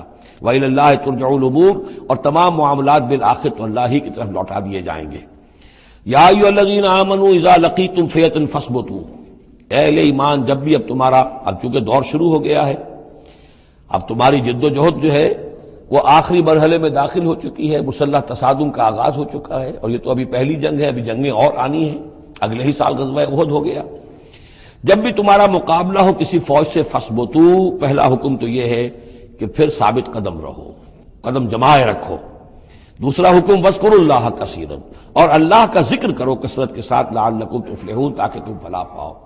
تمہاری جو طاقت ہے وہ اللہ تعالیٰ کے بھروسے پر ہے۔ وَاصْبِرْ وَمَا صَبْرُكَ إِلَّا بِاللَّهِ، ایک بندہ مومن کا صبر جو ہے وہ اللہ کے بھروسے پر ہے، لہذا اللہ یاد رہے گا، اللہ کے ساتھ قلبی تعلق، روحانی تعلق استوار ہوگا تو تم ثابت قدم رہو گے، اور اگر اللہ کے ساتھ رشتہ ٹوٹ گیا، قلبی رشتہ، روحانی رشتہ، تو پھر تمہارے اندر جان نہیں ہوگی۔ اور تیسرا حکم لعلکم تفلحون، تاکہ تم مراد پاؤ، اور تیسرا حکم اطیعوا اللہ ورسولہ، اور دیکھو تیسرا حکم یہ ہے کہ جو ڈسپلن ہے اس کی پابندی کرو، حکم مانو اللہ کا اور اس کے رسول کا۔ اب ویسے تو یہاں اللہ کا حکم بھی کہا گیا ہے، لیکن ظاہر بات ہے کہ وہاں تو ہر وقت جو حکم آتا تھا وہ رسول کا حکم آتا تھا، اس لیے کہ قرآن بھی آ رہا ہے تو رسول کی زبان سے ادا ہو رہا ہے، اور رسول اپنی جانب سے اپنی اجتہاد کے تحت، اپنی رائے کے تحت، اپنی تدبیر کے تحت کوئی رائے دے رہے ہیں تو بھی حضور کی زبان مبارک سے ادا ہو رہا ہے۔ تو ویسے کہنے کو یہ اللہ اور اس کے رسول کی اطاعت کرو، لیکن عملاً وہ رسول اطاعت بن جاتی ہے۔ بمصطفیٰ برساں خویش را کہ دی ہمہ اوست، واطیعوا اللہ ورسولہ ولا تنازعوا، اور دیکھو آپس میں جھگڑو نہیں. یہی وہ الفاظ آئے ہیں جو سورہ آل عمران میں ہم پڑھ چکے ہیں. وَلَقَدْ صَدَقَكُمُ اللَّهُ وَعْدَهُ إِذْ تَحُسُّونَهُمْ بِإِذْنِهِ حَتَّى إِذَا فَشِلْتُمْ وَتَنَازَعْتُمْ فِي الْأَمْرِ وَعَصَيْتُمْ مِن بَعْدِ مَا أَرَاكُمْ مَا تُحِبُّونَ. اب یہ 1 سال بعد ہونے والا ہے. یہ 1 سال پہلے ان سے کہا جا رہا ہے نظم کی پابندی کرو، اطاعت رسول پر کاربند رہو، ولا تنازعوا، اختلاف نہ کرو، جھگڑا نہ ڈالو، فتفشلوا، تو تم ڈھیلے پڑ جاؤ گے، وتذهب ريحكم، اور تمہاری ہوا اکھڑ جائے گی، واصبروا، اور ثابت قدم رہو، ان اللہ مع الصابرین، یقیناً اللہ تعالیٰ صابروں کے ساتھ ہے. اللہ کی نصرت، تائید اہل صبر کے ساتھ ہے. ولا تکونوا كالذین خرجوا من دیارہم بطرا ورئاء الناس، ان لوگوں کے مانند نہ ہو جانا کبھی جو نکلے تھے اپنے گھروں سے اتراتے ہوئے، اینٹتے ہوئے، اکڑتے ہوئے لوگوں کو دکھانے کے لیے. یہ وہ قریش کا لشکر جب چلا ہے تو ابو جہل نے جو بھی ساز و سامان کیا تھا اس کے لیے ڈھول ڈھمکا بھی تھا، اور اس کے ساتھ جو ہے ہر طرح کا لاؤ لشکر. تو وہ تو جا رہے تھے بالکل اس خیال سے کہ فتح ہماری ہے ہی ہے اور ہم مسل کر رکھ دیں گے، جیسے مچھر کو مسل دیا جاتا ہے. یہ مسلمان ہیں کتنے، وہ جو ہے خوب اپنے شان و شوکت کا مظاہرہ کرتے ہوئے جا رہے تھے. وَيَصُدُّونَ عَن سَبِيلِ اللَّهِ، اور حقیقت کیا تھی کہ اللہ کے راستے سے روک رہے تھے. وَاللَّهُ بِمَا يَعْمَلُونَ مُحِيطٌ، اور جو کچھ وہ کر رہے تھے اللہ اس کا احاطہ کیے ہوئے تھا. اللہ کے قابو سے باہر جانے والی ان کی کوئی تدبیر نہیں تھی. وَإِذْ زَيَّنَ لَهُمُ الشَّيْطَانُ أَعْمَالَهُمْ، اور جبکہ شیطان نے ان کے لیے ان کے اعمال کو مزین کر دیا تھا. وَقَالَ لَا غَالِبَ لَكُمُ الْيَوْمَ، اور اس نے ان کے کان میں یہ پھونک ماری تھی، یہ وسوسہ ڈالا تھا، آج تم پر کوئی غالب نہیں آ سکتا. مکے سے نکلی ہو نفری اور 1000 کی، یہ تو گویا کہ بڑی انہونی سی بات تھی. عرب کے اندر اس طرح کے مواقع بہت کم آتے تھے. تو گویا کہ وہ انہیں پٹیاں پڑھاتا آ رہا تھا، پھونکے مارتا آ رہا تھا، آپ پر کوئی غالب نہیں آ سکتا. لا غالب لکم اليوم من الناس، کوئی انسانوں میں سے تم پر غالب نہیں آ سکتا. وانی جار لکم، اور میں بھی تمہارے ساتھ ہی ہوں. فلما تراءت الفئتان، اور جب دونوں لشکروں نے ایک دوسرے کو دیکھا، آمنے سامنے ہوئی، نکص علی عقبیہ، تو وہ شیطان اپنی ایڑیوں کے بل پیچھے مڑ گیا، بھاگا. وقال، اور اس نے کہا انی بریء منکم، میں تم سے لا تعلق ہوں، میرا تم سے کوئی تعلق نہیں. انی ارا ما لا ترون، میں وہ کچھ دیکھ رہا ہوں جو تم نہیں دیکھ رہے. فرشتوں کو دیکھنا جو ہے، چونکہ یہ بھی ناری مخلوق ہے، نور اور نار میں بڑا قرب ہے. نوری مخلوق ہے ملائکہ، اور ناری مخلوق ہے جن، اور یہ جن ہے عزازیل، ابلیس. تو اس کو نظر آ گیا فرشتے آ رہے. انی ارا ما لا ترون، میں وہ کچھ دیکھ رہا ہوں جو تم نہیں دیکھ سکتے. انی اخاف اللہ، مجھے اللہ کا خوف ہے. واللہ شدید العقاب، اور اللہ سزا دینے میں بہت سخت ہے. اذ یقول المنافقون والذین فی قلوبہم مرض، اب یہ ایک نقشہ تو یہ تھا کہ جب چلے آ رہے تھے قریش کا لشکر لے کر ابو جہل اور اس کے ساتھی سردار، اور ادھر شیطان بھی ان کو پہلے تو پیٹھ ٹھوکتا ہوا آ رہا ہے، اور عین وقت پر جو ہے وہ ان کو ساتھ چھوڑ کر بھاگا ہے. ادھر جب مدینے کے اندر اب جہاں وہاں سے مسلمان چلے تھے، حضور چلے تھے، تو جو کوئی منافق پیچھے رہ گئے تھے وہ اب باتیں کر رہے تھے. اذ یقول المنافقون والذین فی قلوبہم مرض، جبکہ کہہ رہے تھے وہ منافق لوگ اور وہ لوگ کہ جن کے دلوں میں روگ تھا. غر ہؤلاء دینہم، ان مسلمانوں کو تو ان کے دین نے بالکل دھوکے میں ڈال دیا ہے، مت ماری گئی ہے، دماغ خراب ہو گیا ہے، قریش سے ٹکرانے چلے ہیں، ان کی عقل جواب دے گئی ہے. ہم تو پہلے بھی سمجھتے تھے کہ یہ سفہاء ہیں، بے وقوف ہیں، احمق ہیں، لیکن اب تو معلوم ہوتا ہے کہ سرے سے مت ماری گئی. غر ہؤلاء دینہم، ان کے دین نے ان کی مت مار دی. ومن یتوکل علی اللہ فإن اللہ عزیز حکیم، انہیں کیا پتا کہ جو کوئی توکل کرے اللہ پر تو اللہ تعالیٰ زبردست ہے، حکمت والا. وَلَوْ تَرَىٰ يَتَوَفَّى الَّذِينَ كَفَرُوا الْمَلَائِكَةُ، اور کاش تم دیکھ سکتے جب کہ قبض کرتے ہیں فرشتے ان کافروں کو، ان کی جانوں کو، یضربون وجوہہم، ان کے چہروں پر ضرب لگاتے ہوئے، وادبارہم، اور ان کی پیٹھوں پر، وذوقوا عذاب الحریق، اور کہتے اب چکھو جلنے کا عذاب. ذالک بما قدمت ایدیکم، اور یہ وہ کچھ ہے جو تمہارے اپنے ہاتھوں نے آگے بھیجا ہے. وان اللہ لیس بظلام للعبید، اور یہ کہ اللہ تو ہرگز اپنے بندوں کے حق میں ظالم نہیں ہے، ظلم کرنے والا نہیں ہے. کداب آل فرعون والذین من قبلہم، جیسے کہ معاملہ ہوا آل فرعون کا اور ان کا جو ان سے پہلے تھے. آل فرعون سے پہلے قوم شعیب سے پہلے صدوم اور عمورہ کی بستیاں، ان سے پہلے قوم سمود، ان سے پہلے قوم عاد، ان سے پہلے قوم نوح. یہ ہم سورہ اعراف کے اندر یہ ساری چیزیں پڑھ کر آئے. کذاب آل فرعون والذین من قبلہم کفروا بآیات اللہ، انہوں نے بھی اللہ کی آیات کا کفر کیا، فأخذہم اللہ بذنوبہم، تو اللہ نے پکڑ لیا انہیں ان کے گناہوں کی پاداش میں۔ ان اللہ قوی شدید العقاب، یقیناً اللہ تعالیٰ قوی ہے، قوت والا ہے، زور آور ہے اور سزا دینے میں سخت ہے۔ ذالک بأن اللہ لم یکن مغیرا نعمۃ انعمها علی قوم حتی یغیروا ما بانفسہم، یہ اس لیے ہے کہ اللہ تعالیٰ کا یہ طریقہ نہیں ہے کہ کوئی نعمت جو اس نے کسی قوم کو دی ہو اس میں تغیر کر دے جب تک کہ وہ قوم اپنے اندر کی کیفیت کو متغیر نہ کر دے۔ یعنی یہ ہر قوم جو اٹھی تھی اسی شکل میں اٹھی تھی کہ اللہ تعالیٰ نے ایک نبی بھیجا، جیسے کہ قوم ہود ختم ہوئی تو حضرت ہود اور ان کے ساتھیوں کے ذریعے سے ایک نئی قوم وجود میں آئی جو آگے چل کر سمود کہلائی۔ تو یہ لوگ کون تھے؟ یہ لوگ تھے جن کو اللہ نے نعمت دی تھی، انعام دیا تھا، احسان کیا تھا، ایمان انہیں ملا تھا، لیکن جب انہوں نے اپنی اس نعمتوں کو بدل دیا، کفر کی روش پر آ گئے، توحید کی پگڈنڈی چھوڑ کر، توحید کی شاہراہ کو چھوڑ کر شرک کی پگڈنڈیوں پہ مڑ گئے، تو پھر اللہ تعالیٰ کی نعمت بھی تبدیل ہو جاتی ہے، اللہ تعالیٰ نعمت سلب کر لیتا ہے، انعام کی جگہ پر اللہ کا عذاب آ جاتا ہے۔ ذالک بأن اللہ لم یکن مغیرا نعمۃ انعمها علی قوم حتی یغیروا ما بانفسہم، یہی ہے جو مضمون آگے بھی آئے گا سورہ رعد میں بھی، اور اس کو پھر یہ کہ اردو میں بھی ایک شعر میں لوگوں نے پیش کیا ہے کہ خدا نے آج تک اس قوم کی حالت نہیں بدلی، نہ ہو جس کو خیال آپ اپنی حالت کے بدلنے کا۔ قوموں کے اپنے اندر کے حالات بدلتے ہیں تو پھر تقدیر بدلتی ہے، صرف خواہش سے، وشفل تھنکنگ سے، امانی سے کوئی بات نہیں ہوا کرتی۔ اور قوم ظاہر بات ہے کہ افراد پر مشتمل ہوتی ہے، پہلے کچھ افراد بدلیں گے، ان کے اندر قلب ماہیت ہوگی، ان کا باطن بدلے گا، ان کی سوچ، ان کے نظریات، ان کے خیالات، ان کے مقاصد، ان کی دلچسپیاں، ان کی امنگیں تبدیل ہو جائیں گی۔ یہ اندر کے بدلے ہوئے لوگ جو ہیں جب کثیر تعداد میں ہوں گے تو پھر یہ مل جل کر زور لگائیں گے، طاقت لگائیں گے، معاشرے کو بدل دیں گے، اور پھر یہ اس طریقے سے کہ انقلاب آئے گا۔ چون بجاں در رفت جہاں دیگر شود، جہاں چو دیگر شد جہاں دیگر شود، جب یہ قرآن کسی کے اندر اتر جاتا ہے اس کے اندر ایک تبدیلی آ جاتی ہے، بالکل بدل جاتا ہے انسان اندرونی طور پر، اور یہ اندرونی تبدیلی ہے جو عالمی انقلاب تک ممتد ہو سکتی ہے۔ واللہ وان اللہ سمیع علیم، اللہ سب کچھ سننے والا جاننے والا ہے۔ کذاب آل فرعون، جیسے کہ دستور تھا یا ہوا معاملہ آل فرعون کا، والذین من قبلہم، اور جو ان سے پہلے تھے، کذبوا بآیات ربہم، انہوں نے اپنے رب کی آیات کو جھٹلایا، فاہلکناہم بذنوبہم، تو ہم نے ان کو ہلاک کر دیا ان کے گناہوں کی پاداش میں، واغرقنا آل فرعون، اور آل فرعون کو ہم نے غرق کر دیا، وکل کانوا ظالمین، اور یہ سب کے سب ظالم تھے۔ ان شر الدواب عند اللہ الذین کفروا فہم لا یؤمنون، بدترین چوپائے اللہ کے نزدیک یہی لوگ ہیں، اللہ کے نزدیک جو کفر کرتے ہیں اور وہ ایمان نہیں لاتے۔ یعنی وہی جو آیت ہم پڑھ چکے سورہ اعراف میں کہ یہ لوگ انسان نظر آتے ہیں، حقیقت میں انسان نہیں ہیں۔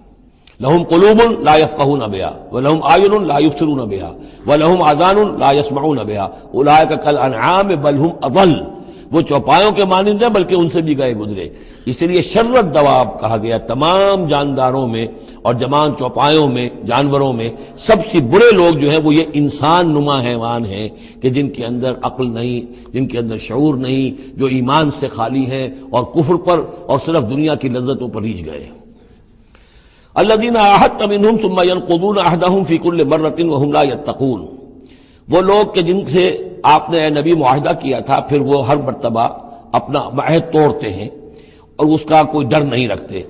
اب یہ اشارہ ہو رہا ہے یہود کی طرف، کیونکہ حضور جب مدینے میں تشریف لائے تو میں نے آپ کو شروع میں بتا دیا تھا کہ آپ نے بہت بڑا یہ سمجھیے کہ اس کو Montgomery what, professor Montgomery what نے جس قدر تعریف کی ہے اس کی، اور سارے جتنے بھی الفاظ ہو سکتے تھے انگریزی زبان میں، اسٹیٹس مین شپ کہ حضور کا معاملہ، فہمی کا معاملہ، تدبر کا معاملہ، سیاست کو سمجھنے کا معاملہ، اس کی بہت بڑی بات یہ ہے کہ آپ نے یہودی قبائل جو تھے تینوں ان کو معاہدوں میں جکڑ لیا۔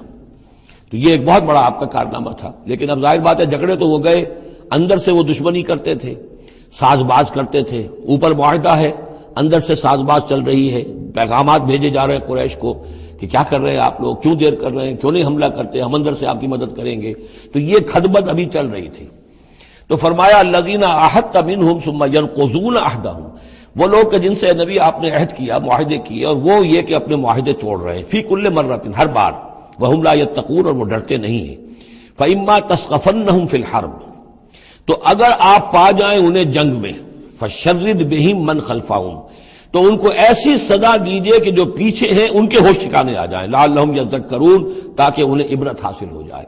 یعنی یہ کہ اب ایک تو یہ ہے کہ وہ کوئی صرف ان کی جو ہے وہ وہاں سے خطوط جا آ رہے ہیں، پیغام رسانی ہو رہی ہے، لیکن کہیں اگر ان میں اس کا کوئی شخص جنگ میں بھی پکڑا جائے، واقعتاً وہ جنگ میں شریک ہو جائے، قریش کی طرف سے آ جائے اور پکڑا جائے، تو پھر اس کو وہ سزا دیجئے کہ جو ایک کی سزا جو ہے وہ سینکڑوں کے ہوش ٹھکانے کر دے۔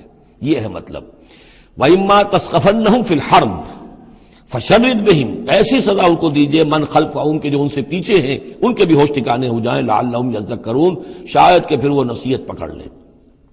وَإِمَّا تَخَافَنَّ مِنْ قَوْمٍ خِيَانَةً، اور اگر آپ کسی کو قومی سطح پر اندیشہ ہو جائے آپ کو کسی سے کہ وہ خیانت پر اتر آئی ہے، یعنی ایک ہے انڈیویجول ایکٹس، بنو قریظہ کا کوئی شخص ہے جو کام کر رہا ہے، بنو قریظہ کا سردار کہے گا صاحب مجھے کیا معلوم، یہ ایک شخص کا انڈیویجول معاملہ ہے، اس نے کوئی خط لکھ دیا ہوگا قریش کو یا کوئی سلسلہ جرمانی کیا ہوگا، لیکن یہ ہمارا اجتماعی معاملہ نہیں ہے، ہم معاہدے کے پابند ہیں۔ بنو قینقاع کا کوئی شخص اس نے کر دیا، تو اس کے لیے تو پہلا حکم آ گیا، وہ کہیں اگر مل جائے، جنگ میں مل جائے، کیونکہ ویسے تو اسے ہاتھ نہیں لگا سکتے، معاہدہ ہے ان کے ساتھ، تو معاہدہ ہے، اس کو کیا سزا دیں گے، لیکن یہ کہ جنگ میں کہیں آ جائے، اتنی جرأت کر جائے تو پھر اس کو وہ سزا دیجیے گا کہ جو پیچھے بیٹھے ہوئے ہیں، جو ڈورے ہلا رہے ہیں، تارے ہلا رہے ہیں، ان کو بھی ہوش ٹھکانے آ جائے۔ لیکن یہ کہ اگر آپ کو اندیشہ ہو جائے کہ کوئی قبیلہ جو ہے وہ خلاف ورزی کرنے پر اتر آیا ہے، خیانت کرنے پر اتر آیا ہے، وَإِمَّا تَخَافَنَّ مِنْ قَوْمٍ خِيَانَةً، کسی کی طرف سے خیانت کا آپ کو اندیشہ ہی ہو جائے، فَانبِذْ إِلَيْهِمْ عَلَىٰ سَوَاءٍ، تو پھر پھینک دیجئے ان کی طرف کھلم کھلا، یعنی پھر معاہدے کو ایبروگیٹ کیجئے، کہہ دیجئے کہ آج سے ہمارا کوئی معاہدہ نہیں۔ یہ نہیں ہے کہ معاہدہ بھی قائم رہے اور آپ ان کے خلاف اقدام بھی کر دیں، یہ صحیح نہیں، اس لیے کہ یہ مقام جو ہے اخلاقی اعتبار سے بھی غلط ہے، اور خاص طور پر آپ کا مقام، مقام نبوت، اس کے اعتبار سے کسی درجے میں بھی نہیں ہے کہ کسی قوم کے ساتھ معاہدہ بھی ہے، آپ کو اندیشہ ہے کہ وہ خیانت کر رہے ہیں، تو آپ کھلم کھلا اعلان کر دیجئے کہ آج سے میرا اور تمہارا کوئی معاہدہ نہیں، پھر اقدام کیجئے۔ لیکن یہ کہ بغیر اس اعلان کے کوئی اقدام کرنا ان کے خلاف، یہ در حقیقت اللہ تعالیٰ جو اخلاق چاہتا ہے اہل ایمان کے، اس کے منافی ہے۔ وَإِمَّا تَخَافَنَّ مِنْ قَوْمٍ خِيَانَةً فَانبِذْ إِلَيْهِمْ عَلَىٰ سَوَاءٍ، اصل میں یہی وہ بات تھی جس کے حوالے سے مولانا مودودی مرحوم نے 1948 میں یہ جو جہاد کشمیر اس وقت ہو رہا تھا اس کے بارے میں رائے ظاہر کی تھی کہ ہندوستان کے ساتھ ہمارے سفارتی تعلقات ہیں، بھارت کے ساتھ ہمارا سارا معاملہ معاہدات کے اوپر چل رہا ہے، پھر اگر یہ کہ معاملہ جو ہے دوسری طرف ہم یہ شکل کر رہے ہیں کہ وہاں پر جنگ کا معاملہ کر رہے ہیں تو یہ غلط ہے، شریعت کی روح سے، قرآن کی روح سے غلط ہے، ہمیں کھلم کھلا اعلان کرنا چاہیے، جو بھی ہو اللہ تعالیٰ پر بھروسہ رکھنا چاہیے، کھل کر سامنے آنا چاہیے۔ یہ یا کہ میز کے اوپر تو معاہدہ ہے، ہاتھ مل رہے ہیں اور میز کے نیچے سے ٹانگیں گھسیٹی جا رہی ہیں، یہ دنیا داروں کا دھندا تو ٹھیک ہے، لیکن اسلام کی روح سے ایک اسلام کے نام پر بننے والی مملکت کی حکومت کا یہ طرز عمل درست نہیں ہے۔ یہ تھا وہ معاملہ جو سن 48 میں مولانا مودودی نے یہ رائے ظاہر کی تھی، اور اس پر پھر کافی ان کے خلاف جو ہیں عوامی جذبات جو ہیں وہ بہت جو ہے اس وقت بہت بلند ہو گئے تھے، مشتعل ہو گئے تھے، اس لیے کہ عوام کی اپنی سوچ ہوتی ہے۔ وَإِمَّا تَخَافَنَّ مِنْ قَوْمٍ خِيَانَةً فَانبِذْ إِلَيْهِمْ عَلَىٰ سَوَاءٍ، معاہدہ ان کے منہ پر دے مارو، ان اللہ لا يحب الخائنین، یقیناً اللہ تعالیٰ کو خیانت کرنے والے پسند نہیں ہے۔ وَلَا يَحْسَبَنَّ الَّذِينَ كَفَرُوا سَبَقُوا، اور نہ سمجھے وہ لوگ جنہوں نے کفر کیا ہے کہ وہ بچ نکلے ہیں، یعنی یہ کہ اب اگر کچھ لوگ بچ کے بھی تو چلے گئے نا، آخر 1000 کی نفری آئی تھی، انہم لا یعجزون، یہ جو بچ کر چلے گئے وہ یہ نہ سمجھے کہ وہ اللہ کو عاجز کر دیں گے، وہ عاجز نہیں کر سکیں گے۔ وَأَعِدُّوا لَهُم مَّا اسْتَطَعْتُمْ، اور اے مسلمانوں اب جب یہ نیا دور شروع ہو ہی گیا ہے تمہاری اس دعوت و تحریک کا، تو اب پوری طریقے سے اپنے امکان بھر سامان حرب تیار کرو۔ اعدوا لہم، اعداد، تیاری کرنا، اسلحہ تیار کرو، سامان جنگ تیار کرو، گھوڑے تیار رکھو، رسالہ تمہارا ہونا چاہیے، جو بھی تمہارے لیے ممکن ہے۔ یہ توکل کا مطلب یہ نہیں ہے کہ تم ہاتھ پر ہاتھ دھر کر بیٹھ رہو اللہ تمہاری مدد کرے گا۔ اعدوا لہم ما استطعتم، اپنی استطاعت جو ہے اس کی حد تک تو پوری تیاری کرو، من قوت، طاقت سے بھی، ومن رباط الخیل، اور پلے ہوئے گھوڑوں کے ذریعے سے بھی، اس لیے کہ اس زمانے میں جنگ کے لیے سب سے زیادہ جو مؤثر شے تھی آپ کو معلوم ہے وہ گھوڑا، تیز رفتار ہے، اونٹ جو ہے تیز دوڑ نہیں سکتا ہے، اور اسی حوالے سے آج سمجھ لیجئے ہمارے لیے بہت اہم مسئلہ ہے یہ، اللہ تعالیٰ نے شاید عالم اسلام میں پورے میں پتہ نہیں 50 60 70 کتنے ملک دنیا میں ہیں مسلمان کہلاتے ہیں، ایک ملک ہے صرف جسے ایٹمک صلاحیت دی ہے، اور یہ امانت پوری امت مسلمہ کی ہے، مسلمانان پاکستان کے پاس.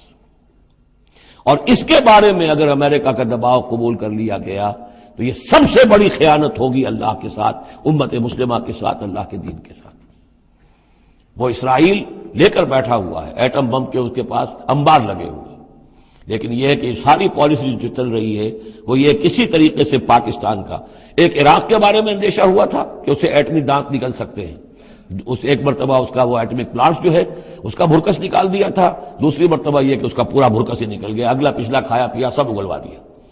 اب پاکستان پر سارا دباؤ، ساری ڈپلومیسی جو بھی چل رہی ہے اس وقت، کان کھولنے کی اور آنکھیں کھول کر دن گزارنے کی ضرورت ہے. ہمیں حکم یہ کہ جو بھی اللہ نے تمہیں دیا ہے، تمہارا امکان، جو بھی تمہارے پاس امکانی طاقت ہے اسے سنبھال کر رکھو. ڈیٹرنٹ، اعدوا لهم ما استطعتم من قوة ومن رباط الخیل ترہبون به عدو اللہ، تاکہ تم اللہ کے دشمنوں کو اس سے ڈرا سکو. یہی ہے ڈیٹرنٹ، تو معلوم ہو کہ ان کے پاس وہ طاقت ہے. وعدوکم، اور اپنے دشمنوں کو بھی ڈرا سکو. وآخرین من دونہم، ایک تو ہے اللہ کے دشمن اور تمہارے دشمن ایک اور بھی ہیں جو ان کے سوا ہیں، ان کے پرے ہیں، انہیں تم نہیں جانتے. لا تعلمونہم اللہ یعلمہم، اللہ انہیں جانتا ہے، یعنی وہ مارے آستین منافقین ہیں، یہ تمہاری اپنی آستینوں کے اندر بیٹھے ہوئے ہیں، تمہیں پتہ بھی نہیں ہے کہ وہ لوگ بھی در حقیقت ففتھ کالمسٹ عنصر ہے کہ جو در حقیقت تمہاری تباہی چاہتا ہے، بربادی چاہتا ہے. وما تنفقوا من شیء، اب ظاہر بات ہے کہ اگر ساز و سامان فراہم کرنا ہے، اسلحہ فراہم کرنا ہے، اور ساز و سامان کے لیے جو ہے گھوڑے تیار کرنے ہیں تو انفاق کرنا پڑے گا. انفقوا مما رزقناکم وما تنفقوا من شیء فی سبیل اللہ یوفی الیکم، اور دیکھو جو کچھ بھی تم خرچ کرو گے اللہ کی راہ میں وہ پورا پورا تمہیں مل جائے گا، پورا پورا دیا جائے گا. وانتم لا تظلمون، اور تم پر کوئی زیادتی نہیں ہوگی، تمہاری کوئی حق تلفی نہیں ہوگی. تم دو تو صحیح. اب وہ پورے دو رکوع ذہن میں لے آئیے جو سورہ بقرہ میں ہم نے پڑھے تھے کہ اگر کوئی شخص اللہ کی راہ میں مال خرچ کرتا ہے، فی سبیل اللہ خرچ کرتا ہے، تو جیسے ایک دانہ جو ہے وہ زمین کے اندر ڈال دیتے ہو، اس سے جو ایک پودا نکلتا ہے اس میں سٹے ہوتے ہیں، 7 سٹے ہیں، اور ہر سٹے کے اندر 100 دانے ہیں، تو وہ ایک دانہ 700 دانے پیدا کر رہا ہے. اور اللہ تعالیٰ جس کو چاہے گا 700 گنا سے بھی زیادہ اجر و ثواب دے گا. کہاں سیت کر رکھ رہے ہو اپنے پیسے، خرچ کر دو اسے. اس لیے کہ اب اس دعوت کا اور اس تحریک کا اور محمد رسول اللہ کی جو جد و جہد ہے اس کا وہ مرحلہ آ گیا ہے کہ اب ساز و سامان اور کیل کانٹے سے لیس ہونا ضروری ہے. وَأَعِدُّوا لَهُم مَّا اسْتَطَعْتُم مِّن قُوَّةٍ وَمِن رِّبَاطِ الْخَيْلِ ترهبون به عدو اللہ وعدوکم وآخرین من دونہم لا تعلمونہم اللہ یعلمہم وما تنفقوا من شیء فی سبیل اللہ یوفی الیکم وانتم لا تظلمون. وَإِن جَنَحُوا لِلسَّلْمِ فَانجَحْ لَهَا، ارے نبی اگر وہ اپنے بازو اپنے کندھے نیچے گرا دے امن کے لیے، صلح کے لیے، اگر قریش آمادہ ہو جاتے ہیں تو آپ بھی جھک جائیے، کوئی بات نہیں، صلح کر لیجیے. وَتَوَکَّلْ عَلَى اللَّهِ، اللہ پر توکل کیجیے. یعنی یہ کہ اگر وہ صلح کرنے کے اوپر آمادہ ہے صلح کر لیجئے، اور ڈریے نہیں کہ ہو سکتا ہے وہ چال چل رہے ہوں، نہیں، صلح کا جواب صلح سے دیجئے، لیکن یہ کہ اللہ پر توکل کیجئے. وَهُوَ السَّمِيعُ الْعَلِيمُ، وہ سب کچھ إِنَّهُ هُوَ السَّمِيعُ الْعَلِيمُ، یقیناً وہ سب کچھ سننے والا اور جاننے والا ہے. وَإِن يُرِيدُوا أَن يَخْدَعُوكَ، اور اگر وہ چاہتے ہو کہ آپ کو دھوکہ دے دیں، فَإِنَّ حَسْبَكَ اللَّهُ، تب بھی آپ نہ گھبرائیں، آپ کے لیے اللہ کافی ہے، اللہ کی طرف سے ضمانت ہے. هُوَ الَّذِي أَيَّدَكَ بِنَصْرِهِ وَبِالْمُؤْمِنِينَ، وہی تو ہے اللہ جس نے اے نبی آپ کی مدد کی ہے اپنی نصرت سے اور اہل ایمان کے ذریعے. یہ ذرا نوٹ کیجئے، اللہ نے محمد کی مدد کی ہے اہل ایمان کے ذریعے. یعنی اللہ تعالیٰ کا یہ فضل ہوا محمد رسول اللہ صلی اللہ علیہ وسلم پر کہ ایسے صحابہ عطا فرمائے جو مخلص تھے کہ جہاں آپ کا پسینہ گرا وہاں انہوں نے اپنی خون کی ندیاں بہا دی. حضرت موسیٰ کو ایسے ساتھی میسر نہیں آئے. کیا حال تھا جبکہ ان کو کہا گیا اللہ کی راہ میں جنگ کرو، اور ان کا فضل بنتا ربک فقاتل انا ہاؤنا قاعدون، جاؤ تم جاؤ، ہم بیٹھے ہیں یہاں. رب انی لا املک الا نفسی واخی فافرق بیننا وبین القوم الفاسقین. یہاں یہ ہوا تھا جب دوسری مرتبہ مقام صفرا پر جب ہوئی ہے جو مشاورت، اور وہ بڑی یوں سمجھیے کہ کانٹے کی مشاورت تھی، وہاں بھی کچھ لوگ زور دے رہے تھے مسلسل کہ چلیے ہمیں چلنا چاہیے پہلے قافلے کی طرف. وہ تو آپ کو سیرت کی کتابوں میں پڑھنا ہوگا، لیکن یہ ہے کہ اس وقت حضور کا منشا یہ تھا. آپ بار بار کہ اچھا آپ اور لوگ مشورہ دیں، اور لوگ بھی مشورہ دیں. حضرت مقداد نے کھڑے ہو کر یہی بات کہی رضی اللہ تعالیٰ عنہ، اے نبی آپ ہمیں موسیٰ کے ساتھی نہ سمجھیے جنہوں نے کہہ دیا تھا وَسَبَنْتَ وَرَبُّكَ فَقَاتِلَا إِنَّا هُنَا قَاعِدُونَ، ہم آپ کے ساتھی ہیں، آپ جو حکم دیں ہم حاضر ہیں. حضرت ابوبکر نے تقریر کی، حضرت عمر نے تقریر کی، حضور دیکھ رہے ہیں انصار کا کیا منشا ہے، ان کی کیا رائے ہے۔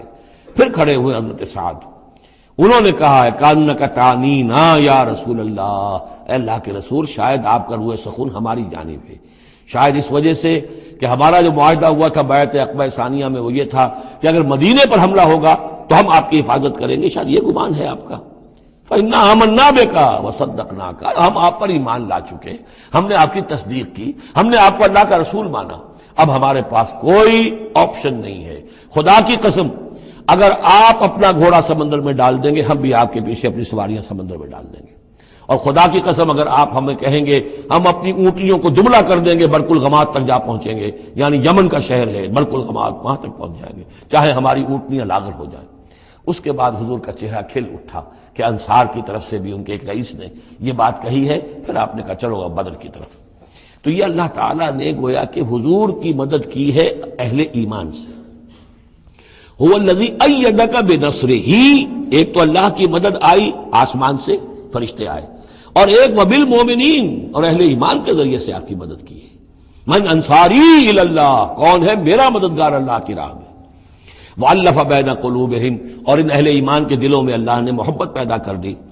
لَوْ أَنفَقْتَ مَا فِي الْأَرْضِ جَمِيعًا مَا أَلَّفْتَ بَيْنَ قُلُوبِهِمْ، ارے نبی اگر آپ دولت کے ذریعے سے محبت پیدا کرتے کہ لوگوں کو زیادہ زیادہ ان کے دل کی نرمی کے لیے، تالیف قلب کے لیے جو ہے پیسے دیے جائیں، اگر زمین کی ساری دولت بھی آپ خرچ کر دیتے تو ان میں یہ تالیف، یہ الفت پیدا نہیں ہو سکتی تھی۔ وَلَٰكِنَّ اللَّهَ أَلَّفَ بَيْنَهُمْ، یہ تو اللہ تعالیٰ ہی نے ان کے مابین یہ الفت پیدا کر دی ہے۔ یہ ہم سورہ آل عمران میں بھی پڑھ چکے ہیں کہ تمہارا معاملہ جو ہے اذ کنتم اعداء فالف بین قلوبکم فاصبحتم بنعمتہ اخوانا، آیت نمبر 103 ہے سورہ آل عمران کی۔ وکنتم علی شفا حفرۃ من النار فانقذکم منها کذالک یبین اللہ لکم آیاتہ لعلکم تہتدون، تم تو تباہی کے آگ کے گڑھے کے کنارے تک پہنچ چکے تھے۔ ولکن اللہ الف بینہم انہ عزیز حکیم، یقیناً وہ زبردست ہے حکمت والا۔ یا ایھا النبی حسبک اللہ ومن اتبعک من المؤمنین، اے نبی آپ کے لیے اللہ کافی ہے اور وہ کہ جو پیروی کر رہے آپ کی اہل ایمان میں سے۔ ایک ترجمہ تو اس کا یہ ہوگا، یعنی جو اگر اوپر والی آیت کے ساتھ اس کو جوڑے، ایک یہ بھی ہو سکتا ہے اے نبی اللہ کافی ہے آپ کے لیے بھی، اور جو آپ کی پیروی کرنے والے ہیں مسلمان ان کے لیے بھی، ان کے لیے بھی اللہ کفایت کرتا ہے، ان کی مدد کے لیے، ان کو سہارا دینے کے لیے۔ تو یہ ایسی کنسٹرکشن ہے جملے کی کہ دونوں معنی لیے جا سکتے ہیں۔ یا ایھا النبی حرض المؤمنین علی القتال، اب یہ تحریض کا لفظ پھر آ گیا جو سورہ نساء میں ہم پڑھ چکے ہیں۔ وحرض المؤمنین علی القتال، اے نبی شوق دلائیے، ترغیب دلائیے، ابھاریے، ایمان کے جذبات کو ذرا اپیل کیجئے اہل ایمان کے کہ وہ قتال پر آمادہ ہوں۔ یہ میں آپ کو بتا چکا ہوں کہ اعلان عام اس طریقے کا کہ فرض ہے جنگ میں نکلنا ہر مسلمان کے لیے، یہ صرف تبوک میں ہوا سن 9 میں جا کر۔ پورے 9 برس تک قتال فی سبیل اللہ کے لیے تحریض تھی، ترغیب تھی، اور یہ تحریض گاڑی ہو کر تحریض بن گئی، بس لازم نہیں تھا۔ اسی لیے ہم سورہ نساء میں پڑھ چکے ہیں کہ اس کے باوجود جو اس ترغیب کی وجہ سے آگے بڑھے قتال کے لیے نکلے ان کے اونچے درجات ہیں، لیکن یہ کہ جن لوگوں کو چونکہ فرض عین نہیں کیا گیا تھا لہذا اگر کوئی نہیں نکلے تو ان کے اوپر کوئی مواخذہ نہیں۔ لیکن یہ کہ غزوہ تبوک میں نفیر عام تھی کہ ہر صاحب ایمان کا نکلنا ضروری ہے۔ حرض المؤمنین علی القتال ان یکن منکم 20 صابرون، اگر تم میں سے 20 ہوں گے صبر کرنے والے، یغلبوا 200 تو وہ 200 پر غالب آ جائیں گے۔ وَإِن یکن منکم 100، اور اگر ہوں گے تم میں سے 100، یغلبوا 1000، وہ غالب آ جائیں گے 1000 پر، من الذین کفروا، کافروں میں سے، بأنہم قوم لا یفقہون، اس لیے کہ وہ سمجھ نہیں رکھتے۔ سمجھ سے مراد کیا ہے؟ انہیں اپنے موقف کی حقانیت کا یقین نہیں ہے۔ ایک شخص ہے جو جانتا ہے میں حق پر ہوں، میں حق کے لیے لڑ رہا ہوں۔ ایک شخص ہے ڈل مل ہے، ایسے ہی لڑ رہا ہے، مارے باندھے کو لڑ رہا ہے، کسی کے کہے سے آ گیا، مرسینری ہے، تنخواہ یافتہ ہے اس لیے آ گیا۔ اب اس میں اور اس میں زمین و آسمان کا فرق ہوگا۔ تو ان لوگوں کو چونکہ وہ شے حاصل نہیں ہے لہذا ان کی حالت کیا ہے کہ اگر آپ 10 ہوں گے 100 پر غالب آ جائیں گے۔ لیکن اس کے بعد جو اگلی آیت آ رہی ہے وہ گویا کہ اس کی کچھ عرصے کے بعد یقیناً نازل ہوگی جو یہاں شامل کر دی گئی۔ الآن خفف اللہ عنکم، اب اللہ نے تم پر سے تخفیف کر دی ہے۔ وعلم ان فیکم ضعفا، اور اللہ کے علم میں ہے یہ بات کہ تمہارے اندر کچھ کمزوری آ گئی ہے. لیکن یہ کمزوری کیسے آئی ہے اس کو سمجھ لینا چاہیے. سابقون الاولون مہاجرین اور انصار کے اندر کوئی کمزوری نہیں آئی معاذ اللہ. ابو بکر اور عمر میں یا سعد بن معاذ میں رضی اللہ تعالیٰ عنہ مجمعین ان میں کوئی کمزوری نہیں آئی. لیکن جو نئے نئے مسلمان آ رہے تھے جن کی ابھی تربیت نہیں ہوئی تھی، اوسط گر رہا ہے. ظاہر بات ہے جو نئے لوگوں کی تعداد بڑھ رہی ہے، جن کی تربیت اتنی نہیں ہوئی ہے، جن کے اندر ایمان ابھی اتنا گہرا نہیں اترا ہے، اتنا راسخ نہیں ہوا ہے، تو اس کے حوالے سے اب فرض کیجئے کہ 1000 کے اندر پہلے تو ایسے ہوتے تھے کچے پکے جو ہیں وہ 20 ہیں، 50 ہیں، 100 ہیں. اب یہ ہے کہ ان کی تعداد بڑھتی جا رہی ہے اگر، تو نتیجہ کیا ہوگا کہ اوسط جو ہے وہ گر جائے گی. اس اوسط کے اعتبار سے اب تمہارے اندر کچھ کمزوری آ گئی ہے. فَإِن يَكُن مِّنكُم مِّئَةٌ صَابِرَةٌ يَغْلِبُوا مِئَتَيْنِ.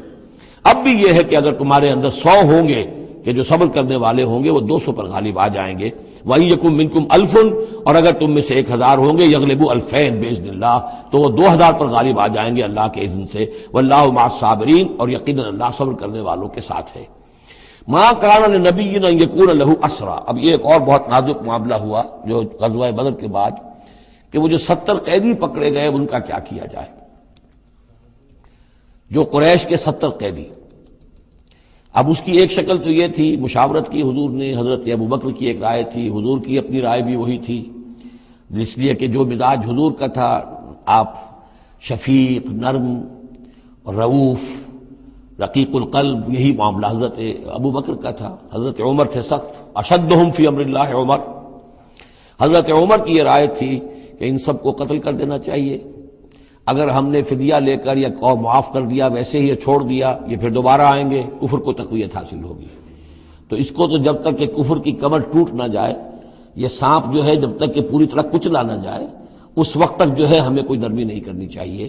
بلکہ وہ اس حد تک تھے کہ ہم میں سے یہ جو قیدی آئے ہیں جو ان کے قریب ترین عزیز ہوں، بس مہاجرین کے اندر وہ لوگ موجود تھے، قریش کے جو لوگ پکڑے گئے ہیں تو مہاجر جو تھے یہاں صحابہ کرام وہ بھی تو قرشی تھے، تو اپنے قریب ترین عزیزوں کو اپنے ہاتھ سے قتل کریں. یہ حضرت عمر کی رائے تھی. حضور صلی اللہ علیہ وسلم کی رائے اور حضرت ابو بکر کی رائے بھی یہ تھی کہ نہیں، نرمی کی جائے، فدیہ لے کر چھوڑ دیا جائے. فیصلہ ہو گیا، اس پر عمل ہو گیا. لیکن پھر جو یہ آیت اتری ہے یہ پھر بہت سخت ہے.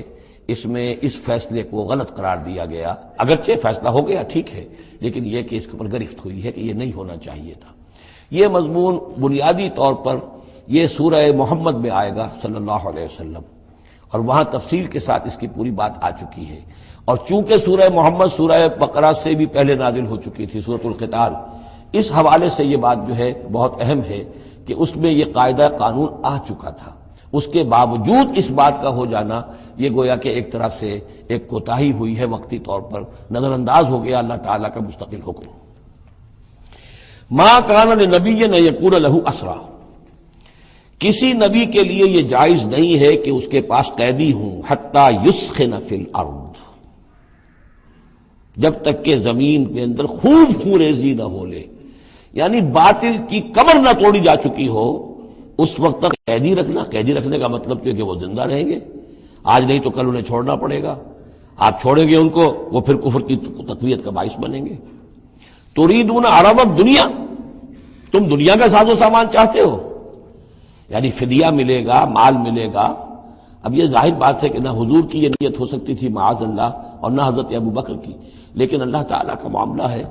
جب وہ اپنے نبیوں کے اوپر بھی کبھی گرفت کرتا ہے تو بظاہر الفاظ بڑے سخت ہوتے ہیں، بظاہر بڑے سخت ہوتے ہیں، تو اس کے اندر وہ سختی موجود ہے. ظاہر بات ہے کہ یہ بات نہ حضور کے لیے نہ حضرت ابو بکر کے لیے. تريدون عرض الدنیا، تم دنیا کا سامان چاہتے ہو، واللہ یرید الآخرہ، اللہ کے پیش نظر آخرت ہے. سورہ محمد کی آیت نمبر 4 میں یہ پورا قانون آئے گا، ہم وہاں پڑھ لیں گے. واللہ عزیز حکیم، اور اللہ تعالی عزیز اور حکیم ہے. لولا کتاب من اللہ سبقہ، اگر نہ ہوتی بات اللہ کی طرف سے جو پہلے سے آ چکی تھی، یعنی سورہ محمد کی آیت نمبر 4، اس میں ایک امکان نکلتا تھا اس کی تعبیر کا. اگرچہ تعبیر کے اندر میرے نزدیک غلطی ہوئی ہے، لیکن پھر بھی ایک اس کے اندر امکان موجود تھا جس کو کہ استعمال کیا ہے محمد الرسول اللہ صلی اللہ علیہ وسلم سے. لولا کتاب من اللہ سبقہ، اگر یہ اللہ تعالیٰ کی طرف سے بات پہلے سے طے نہ ہو چکی ہوتی لمسکم فیما اخذتم عذاب عظیم، تو جو کچھ تم نے یہ فدیہ وغیرہ لیا ہے اس پر تم پر بڑا سخت عذاب آتا۔ قانون ہم سورہ محمد میں پڑھیں گے کہ وہ کیا تھا، اور اس کی انٹرپریٹیشن کے اندر یہاں حضور نے کس جگہ سے گنجائش نکالی۔ دیکھیے ہوتا یہ ہے کہ آپ کا رجحان نرمی کا ہے تو آپ ایک ہی بات کے اندر سے نرم پہلو نکال لیں گے، جیسے کہ میں نے عرض کیا تھا کہ جو لوگ کے سنتے ہیں الذین یستمعون القول فیتبعون احسن، وہ لوگ کہ جو کسی بات کو سن کر پھر پیروی کرتے ہیں اس میں سے بہترین کی، جو بھی اس میں اعلیٰ ترین درجہ ہے اس تک پہنچنے کی کوشش کرتے ہیں۔ لیکن طبیعت کے اندر اگر نرمی تھی تو اس نرمی کی وجہ سے حضور نے اس کے اندر ایک اپنے لیے گنجائش نکال لی، لیکن چونکہ اس آیت کے اندر وہ گنجائش واقعتاً موجود ہے لہذا فرمایا اگر وہ نہ ہوا ہوتا لولا کتاب من اللہ سبقا، اگر وہ آیت پہلے نازل نہ ہو چکی ہوتی لمسکم فیما اخذتم عذاب عظیم، تو تم پر جو بھی تم نے لیا ہے یہ فدیہ وغیرہ اس پر تم پر بڑی سخت پکڑ ہوتی اور عذاب آتا۔ روایات میں آتا ہے کہ حضور بھی اور حضرت ابوبکر بھی دونوں پھر اس آیت کے نزول کے بعد روتے رہے ہیں کہ ہم سے یہ خطا ہوئی ہے۔ بہرحال خطا اجتہادی ہے، کوئی غلط اس طرح کی نہیں ہے کہ کسی صریح حکم کی خلاف ورزی کی گئی ہو، وہ یہ ہے کہ جو بھی اس میں رعایت رکھی گئی تھی اس کو آپ نے اپنے اجتہاد سے اس کے اندر سے جو بھی نرمی کا پہلو تھا وہ نکال دیا۔ فَكُلُوا مِمَّا غَنِمْتُمْ حَلَالًا طَيِّبًا، تو اب کھاؤ جو تمہیں ملا ہے غنیمت۔ غنیمت میں وہ بھی ہے جو عین جنگ کے موقع پر مال غنیمت ملا، اور جو فدیہ اب مل رہا ہے وہ بھی غنیمت ہے۔ حلالا طیبا، کھاؤ اس میں کوئی اب تمہیں ہچکچاہٹ نہ ہو، حلال اور طیب ستھرا۔ واتقوا اللہ، اللہ کا تقوی اختیار کرو، ان اللہ غفور الرحیم، یقیناً اللہ تعالیٰ بخشنے والا رحم فرمانے والا ہے۔ یا ایھا النبی قل لمن فی ایدیکم من الاسریٰ، اے نبی کہہ دیجئے ان لوگوں سے جو آپ کے قبضے میں ہیں قیدی۔ اب قیدیوں میں جان لیجئے حضرت عباس ابن عبد المطلب بھی تھے رضی اللہ عنہ، جو حضور کے چچا تھے۔ گمان غالب یہ ہے کہ وہ ایمان تو لا چکے تھے، اپنے ایمان کا اعلان نہیں کیا تھا، لہذا جنگ میں کفار کے ساتھ ہو کر آئے تھے، وہ بھی گرفتار تھے۔ اور بھی کچھ لوگ تھے کہ جن کے بارے میں حضور جانتے تھے کہ یہ لوگ جو ہے اپنی دلی خواہش سے نہیں آئے ہیں، بلکہ یہ کہ اپنے سرداروں کے دباؤ کی وجہ سے آئے ہیں، لیکن قانون تو قانون ہے۔ تو اس طریقے کا معاملہ جب ہوا ہے، اور پھر حضور کے اپنے اقدامات، وہ قیدی ہیں ابو العاص، ان کی بڑی صاحبزادی زینب رضی اللہ تعالی عنہا نے پھر ان کے لیے اپنا وہ ہار بھیجا ہے جو حضرت خدیجہ نے انہیں شادی کے موقع پر دیا تھا۔ تو یہ ایسی کیفیات ہیں، ہم جب پڑھتے ہیں ان چیزوں کے تو ہمارے لیے تو ایک تعلق جو ہے وہ ایک ماضی کی تاریخ کے قصوں کی ہے، وہاں تو یہ خونی رشتے بھی تھے، تعلقات بھی تھے، ایک ہی خاندان ہے، ایک ہی قبیلہ ہے، اسی کے لوگ آئے ہوئے ہیں۔ تو اب حضور کے دل میں جو ہے اس وقت سنا یہ ہے کہ جب رات کے وقت کراہ رہے تھے حضرت عباس، انہیں باندھا ہوا تھا، سخت ظاہر بات ہے قیدیوں کو جکڑا ہوا ہے رسیوں کے اندر، تو ان کے جو کچھ اتنا بند تھے کہ سخت تھے، وہ جو بند تھے جن میں بندھے ہوئے تھے کہ کراہ رہے تھے، تو حضور نے کہا تمام قیدیوں کے بند ڈھیلے کر دو۔ یہ نہیں کہا کہ صرف عباس کا بند ڈھیلا کر دو، بلکہ آپ نے ان کی کراہنے کی آواز سن کر پھر آپ نے فرمایا سب کے بند ڈھیلے کرو، اتنا سخت ان کو نہ باندھو۔ تو اس طرح کا معاملہ جو ہے اس کو ذہن میں رکھیے۔ یا ایھا النبی قل لمن فی ایدیکم من الاسریٰ، کہہ دیجئے ان سے جو آپ کے ہاتھ میں اب قیدی ہیں، ان یعلم اللہ فی قلوبکم خیرا، دیکھو اگر جو کچھ تمہارے دلوں میں ہے اللہ کے علم میں ہے کہ وہ خیر ہے، یؤتکم خیرا مما اخذ منکم، تو جو کچھ تم سے اس وقت لیا گیا ہے اس سے بہتر اللہ تمہیں دے دے گا۔ یعنی یہ کہ نیت کا معاملہ تمہارا اور اللہ کے مابین ہے، ہمارا معاملہ قانون کا ہے۔ تم آئے کفار کے ساتھ جنگ کرتے ہوئے آئے ہو، پکڑے گئے ہو، اب ان میں کوئی ڈسکریمنیشن نہیں ہو سکتی۔ کوئی شخص کہے کہ نہیں صاحب میں تو مجبوراً آیا تھا، اور میں تو کسی کے کہنے میں آیا تھا، اور میں تو حقیقت میں تو اسلام لا چکا تھا، یہ بات جو ہے اب نہیں چلے گی۔ لہذا یہ ضرور ہے کہ اگر تمہارے دل میں کوئی خیر ہے، کوئی بھلائی ہے، اور اس وقت یہ کہ تم سمجھتے ہو کہ تم اس صورتحال میں مجبوراً پھنس گئے ہو اور تمہیں فدیہ ادا کرنا پڑ رہا ہے، تو اللہ تعالیٰ تمہیں اس سے کہیں زیادہ دے دے گا کہ جو آج تمہیں فدیے میں دینا پڑ رہا ہے۔ ظاہر بات ہے کہ وہاں بیویوں کو خبریں پہنچی، انہوں نے اپنے زیور بھیجے ہیں، حضرت زینب رضی اللہ تعالی عنہا نے بھی اپنا زیور بھیجا، ہار بھیجا ہے، اور حضور کی آنکھوں میں آنسو آ گئے جب آپ نے وہ ہار دیکھا، حضرت خدیجہ کا ہار رضی اللہ تعالی عنہ۔ وہ پوری زندگی جو آپ کی گزری تھی حضرت خدیجہ کے ساتھ، وہ ساری آنکھوں میں نگاہوں کے سامنے آ گئی، جو ان کی وفاداری تھی اور جو انہوں نے خدمت کی تھی، وفا شعاری کی تھی۔ تو اس کے بعد مسلمانوں سے کہا کہ یہ ماں کی یادگار تھی بیٹی کے پاس، اگر آپ لوگ اجازت دیں تو یہ اس کو واپس کر دیا جائے۔ تو اس کو پھر لوگوں کی اجازت سے وہ ہار واپس کیا گیا۔ تو یہ سارے جو جذباتی معاملات تھے ان کو اچھے سے سمجھیے کہ ہم پڑھتے ہوئے ان چیزوں کو سمجھتے ہیں کہ جیسے ایک بس تاریخ کا ایک واقعہ ہے، اس کے ساتھ جو احساسات، جذبات، جو اس کے ساتھ اور فوری جو اس وقت کی کیفیات تھی، اس کا ہمارے لیے اکثر و بیشتر تو ممکن ہی نہیں کہ تصور کر سکیں۔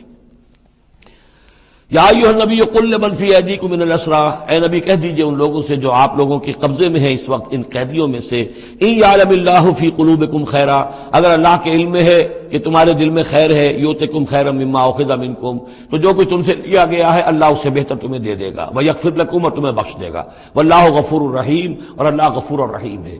وَإِن يُرِيدُوا خِيَانَتَكَ، اور اگر یہ آپ سے خیانت کرنا چاہیں، جھوٹ بول رہے ہوں، جھوٹی قسمیں کھا رہے ہوں کہ ہمارے ساتھ تو معاملہ یوں ہو گیا تھا اور ایسے آ گئے تھے، فقد خان اللہ من قبل، تو پھر یہ پہلے اللہ سے بھی خیانتیں کرتے رہے ہیں، فامکنا منہم فامکنا منکم، اللہ تعالیٰ نے ان کو پکڑوا دیا، واللہ علیم حکیم، اللہ حکیم اور علیم ہے۔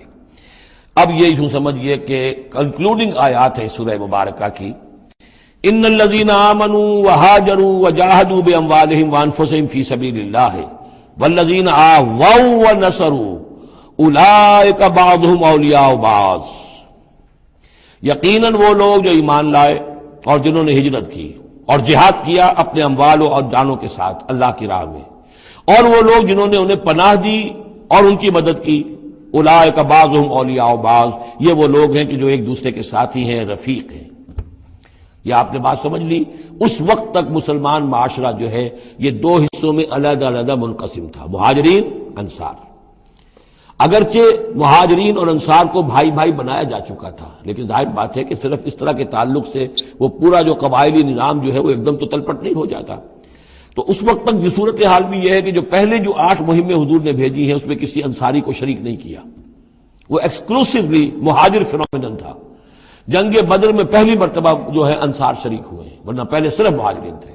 لہذا وہ پہلی آیت جو ہے ان الذین آمنوا، وہ لوگ جو ایمان لائے، وہاجروا، انہوں نے مکے سے ہجرت کی، مدینے آ گئے، جاہدوا باموالہم وانفسہم فی سبیل اللہ، اور انصار مدینہ تو اب جہاد میں شریک ہوئے ہیں، یہ 1.5 سال سے اس جہاد میں پہلے سے چلے آ رہے ہیں کہ پوری 8 مہمیں جو پہلے کی ہیں وہ ایکسکلوسیو جو ہیں وہ صرف مہاجرین نے کی ہیں۔ وجاہدوا باموالہم وانفسہم فی سبیل اللہ، یہ ایک طبقہ ہو گیا، ایک جماعت ہو گئی۔ والذین آووا، اور انصار کی شان کیا ہے؟ انہوں نے انہیں جگہ دی، پناہ دی، اپنے گھر تقسیم کر دیے، اپنی دکانیں تقسیم کر دی، اور اس طریقے سے مسلمانوں کے لیے اپنے دلوں میں بھی اور اپنے گھروں میں بھی پوری جگہ پیدا کی۔ اولئک بعضهم اولیاء بعض، انہوں نے مدد بھی کی، یہ سب ایک دوسرے کے ساتھی ہیں۔ والذین آمنوا ولم یہاجروا، اور وہ لوگ کہ جو ایمان لائے لیکن ہجرت نہیں کی، ما لکم من ولایتہم من شیء، تمہارا ان کے ساتھ اب کوئی تعلق نہیں۔ آگے چل کر سورہ نساء میں جو بعد میں نازل ہوئی ہیں، پڑھ چکے ہم پہلے، ان میں تو یہ ہے کہ وہ کافر اور منافق قرار دیا گیا، ان کے ساتھ وہی سلوک کرو جو کافروں کے ساتھ ہے، انہیں پکڑو اور قتل کرو، الا یہ کہ کسی ایسی قبیلے سے ہوں جن کے ساتھ تمہارا معاہدہ ہو، وہ پورا قانون وہاں آ گیا ہے۔ لیکن یہاں بھی پہلی بات بتا دی گئی، اب کوئی ولایت باہمی تمہاری ان کے ساتھ نہیں ہے۔ یعنی فرض کیجئے کوئی شخص کہتا ہے میں تو ایمان لا چکا تھا، مجبوراً آئے تھے لیکن ہجرت کیوں نہیں کی؟ جب ہجرت نہیں کی تو اب تمہارا شمار ہوگا انہی لوگوں کے ساتھ جن کے ساتھ تم جنگ کر کے آئے ہو۔ تم یہ نہیں کہہ سکتے کہ میرا تعلق جو ہے اہل ایمان سے شمار کیا جانا چاہیے۔ والذین آمنوا ولم یہاجروا ما لکم من ولایتہم من شیء، تو کوئی تمہاری ان سے رفاقت نہیں ہے، کوئی تعلق نہیں ہے، کوئی عہد نہیں ہے، کوئی قول و قرار نہیں ہے۔ یہ آیت بھی معلوم ہوتا ہے کہ انہی جو اسیر تھے غزوہ بدر کے، انہی کی طرف اصل میں روح سخن ہے۔ حتیٰ یہاجروا، جب تک کہ وہ ہجرت نہ کریں، ہاں واپس جائیں، فدیہ دے کر جائیں، پھر ہجرت کر کے آ جائیں تو ٹھیک ہے، پھر وہ مسلمانوں میں سے ہوں گے، تمہارے بھائی ہوں گے، تمہارے حمایتی ہوں گے اور تم ان کی حمایت کرو گے۔ وَإِنِ اسْتَنصَرُوكُمْ فِي الدِّينِ، اور وہ لوگ کہ جو ایمان تو لائے لیکن ہجرت نہیں کی، اپنے اپنے قبیلوں میں رہے یا مکے میں رہے، اگر وہ تم سے مدد مانگے دین میں، فَعَلَيْكُمُ النَّصْرُ، تو اے مسلمانوں تم پر واجب ہے ان کی مدد کرنا، إِلَّا عَلَىٰ قَوْمٍ بَيْنَكُمْ وَبَيْنَهُمْ مِيثَاقٌ، سوائے اس کے کہ وہ کسی ایسی قوم سے تعلق رکھتے ہوں کہ جن کے اور تمہارے درمیان کوئی معاہدہ ہے۔ اگر کوئی قبیلہ ہے کہ جس کے ساتھ حضور نے معاہدہ کیا ہوا ہے صلح کا، اور وہاں کوئی مسلمان ہے اور وہ ہجرت تو کر نہیں رہا، وہاں سے وہ مدد کی درخواست کرتا ہے کہ میری مدد کی جائے، تو اس کے خلاف اس کی مدد نہیں کی جائے گی، اس لیے کہ قوم کے ساتھ معاہدہ ہے۔ واللہ بما تعملون بصیر، اور جو کچھ تم کر رہے ہو اللہ اسے دیکھ رہا ہے۔ والذین کفروا بعضهم اولیاء بعض، اور وہ لوگ جنہوں نے کفر کیا وہ ایک دوسرے کے ساتھی ہیں، ایک دوسرے کے حمایتی ہیں، ایک دوسرے کے پشت پناہ ہیں۔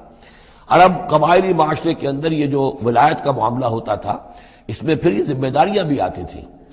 کسی کے اوپر تاوان پڑ گیا ہے تو جو اس کے ولی ہیں، جو اس کے حلیف ہیں، ان کو بھی تاوان میں سے حصہ بھی دینا پڑتا تھا۔ کوئی قیدی ہو گیا ہے، اسے کوئی فدیہ دینا ہے تو جو اس کے حلیف ہیں، جب اس کے گھر والے بھی وہ فدیے کے لیے رقم جمع کریں گے تو وہ حلیف بھی اس کے اندر اپنا حصہ ڈالیں گے۔ تو یہ تو معاشرے کے اندر جو قبائلی معاشرہ ہوتا ہے یہ چیزیں ہوتی ہیں۔ تو یہاں فرما دیا گیا جو کافر ہیں وہ ایک دوسرے کے حلیف ہیں، جو اہل ایمان ہیں وہ ایک دوسرے کے حلیف ہیں، لیکن اہل ایمان میں سے جو ہجرت نہیں کرتے وہ اہل ایمان کے حلیف نہیں ہیں، بلکہ وہ تو انہی کافروں کے ساتھ شمار ہوگا ان کا جن کے ہاں وہ رہ رہے ہیں۔ البتہ یہ کہ اگر وہ مدد طلب کریں تمہیں مدد کرنی ہوگی، بشرطے کہ ان کے قبیلے سے تمہارا کوئی معاہدہ نہ ہو۔ الا تفعلوہ، اگر تم ان چیزوں کو پابندی نہ کرو۔ ایک مسلمان ہے، وہاں سے اس نے خط لکھ دیا ہے کہ مجھے یہاں ستایا جا رہا ہے، حالانکہ اس قبیلے سے آپ کا معاہدہ اور آپ چڑھ دوڑے اس قبیلے کے اوپر، تو یہ معاملہ نہیں چلے گا دنیا کے اندر۔ ہر چیز کا ایک قاعدہ ہے، قانون ہے، اسے وہاں سے ہجرت کرنی چاہیے، یا ہجرت نہیں کر رہا ہے تو تکلیف جھیلنی چاہیے، برداشت کرنی چاہیے۔ مسلمان مدد نہیں کر سکتے چونکہ اس کے قبیلے سے مسلمانوں کا معاہدہ ہے۔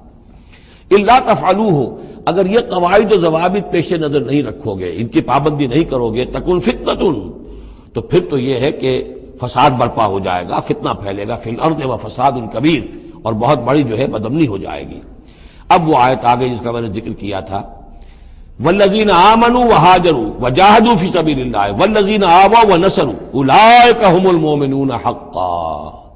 اب ان دو طبقات کو جمع کر دیا گیا، والذین آمنوا وہاجروا وجاہدوا فی سبیل اللہ والذین آووا ونصروا۔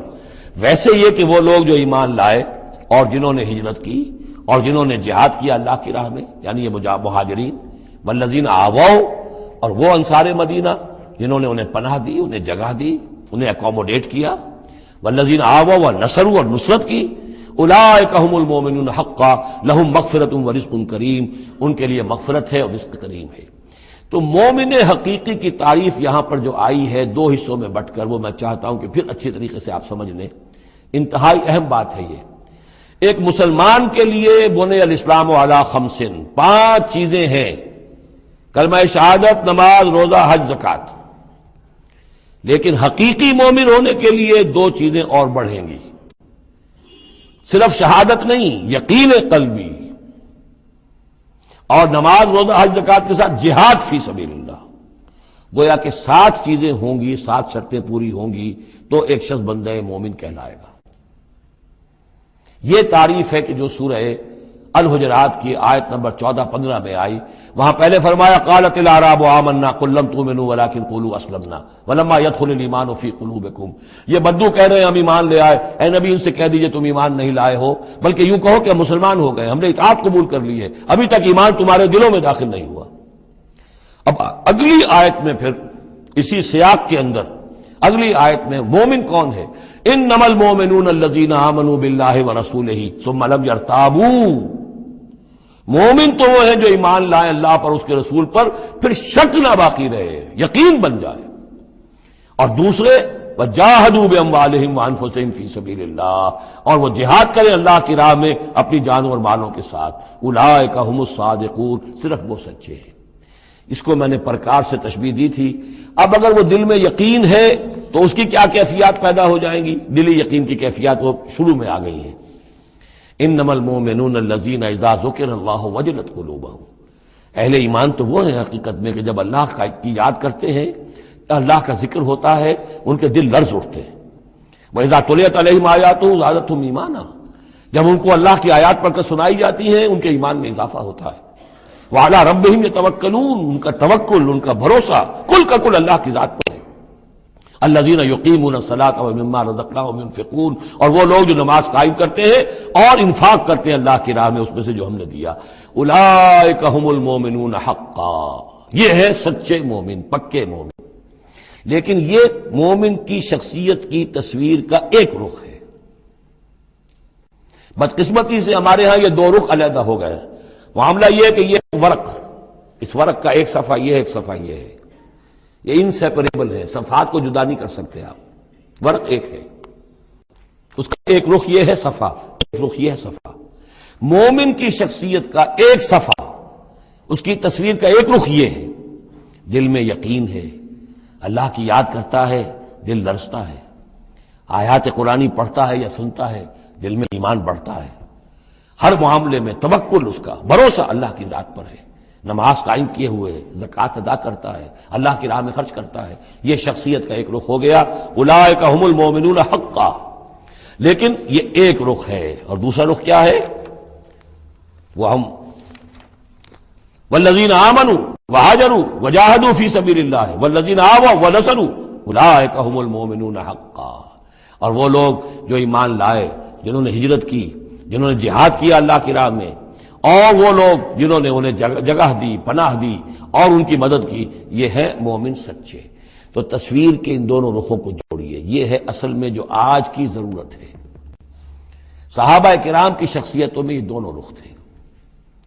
جیسے زوال آیا ہمارے ہاں، اڑائے کچھ ورق لالے نے، کچھ نرگس نے، کچھ گل نے، چمن میں ہر طرف بکھری ہوئی ہے داستاں میری، دین کے حصے بکھرے ہو گئے، کوئی حلقے ذکر کے ہیں تو ان کو جہاد وغیرہ سے کوئی غرض نہیں، کوئی جہادی تحریکیں ہیں تو ان کے اندر جو ہے وہ دوسری کیفیات نہیں۔ اس طرح کے معاملات جو ہے تقسیم ہو چکے ہیں۔ جب تک کہ یہ مکمل شخصیتیں وجود میں نہیں آئیں گی، یہ ظاہر بات ہے صحابہ کی کمیت کے اعتبار سے تو وہاں تک نہیں پہنچ سکتے، لیکن ان کا عکس تو ہو، اس طرح کی کیفیت متوازن طریقے پر۔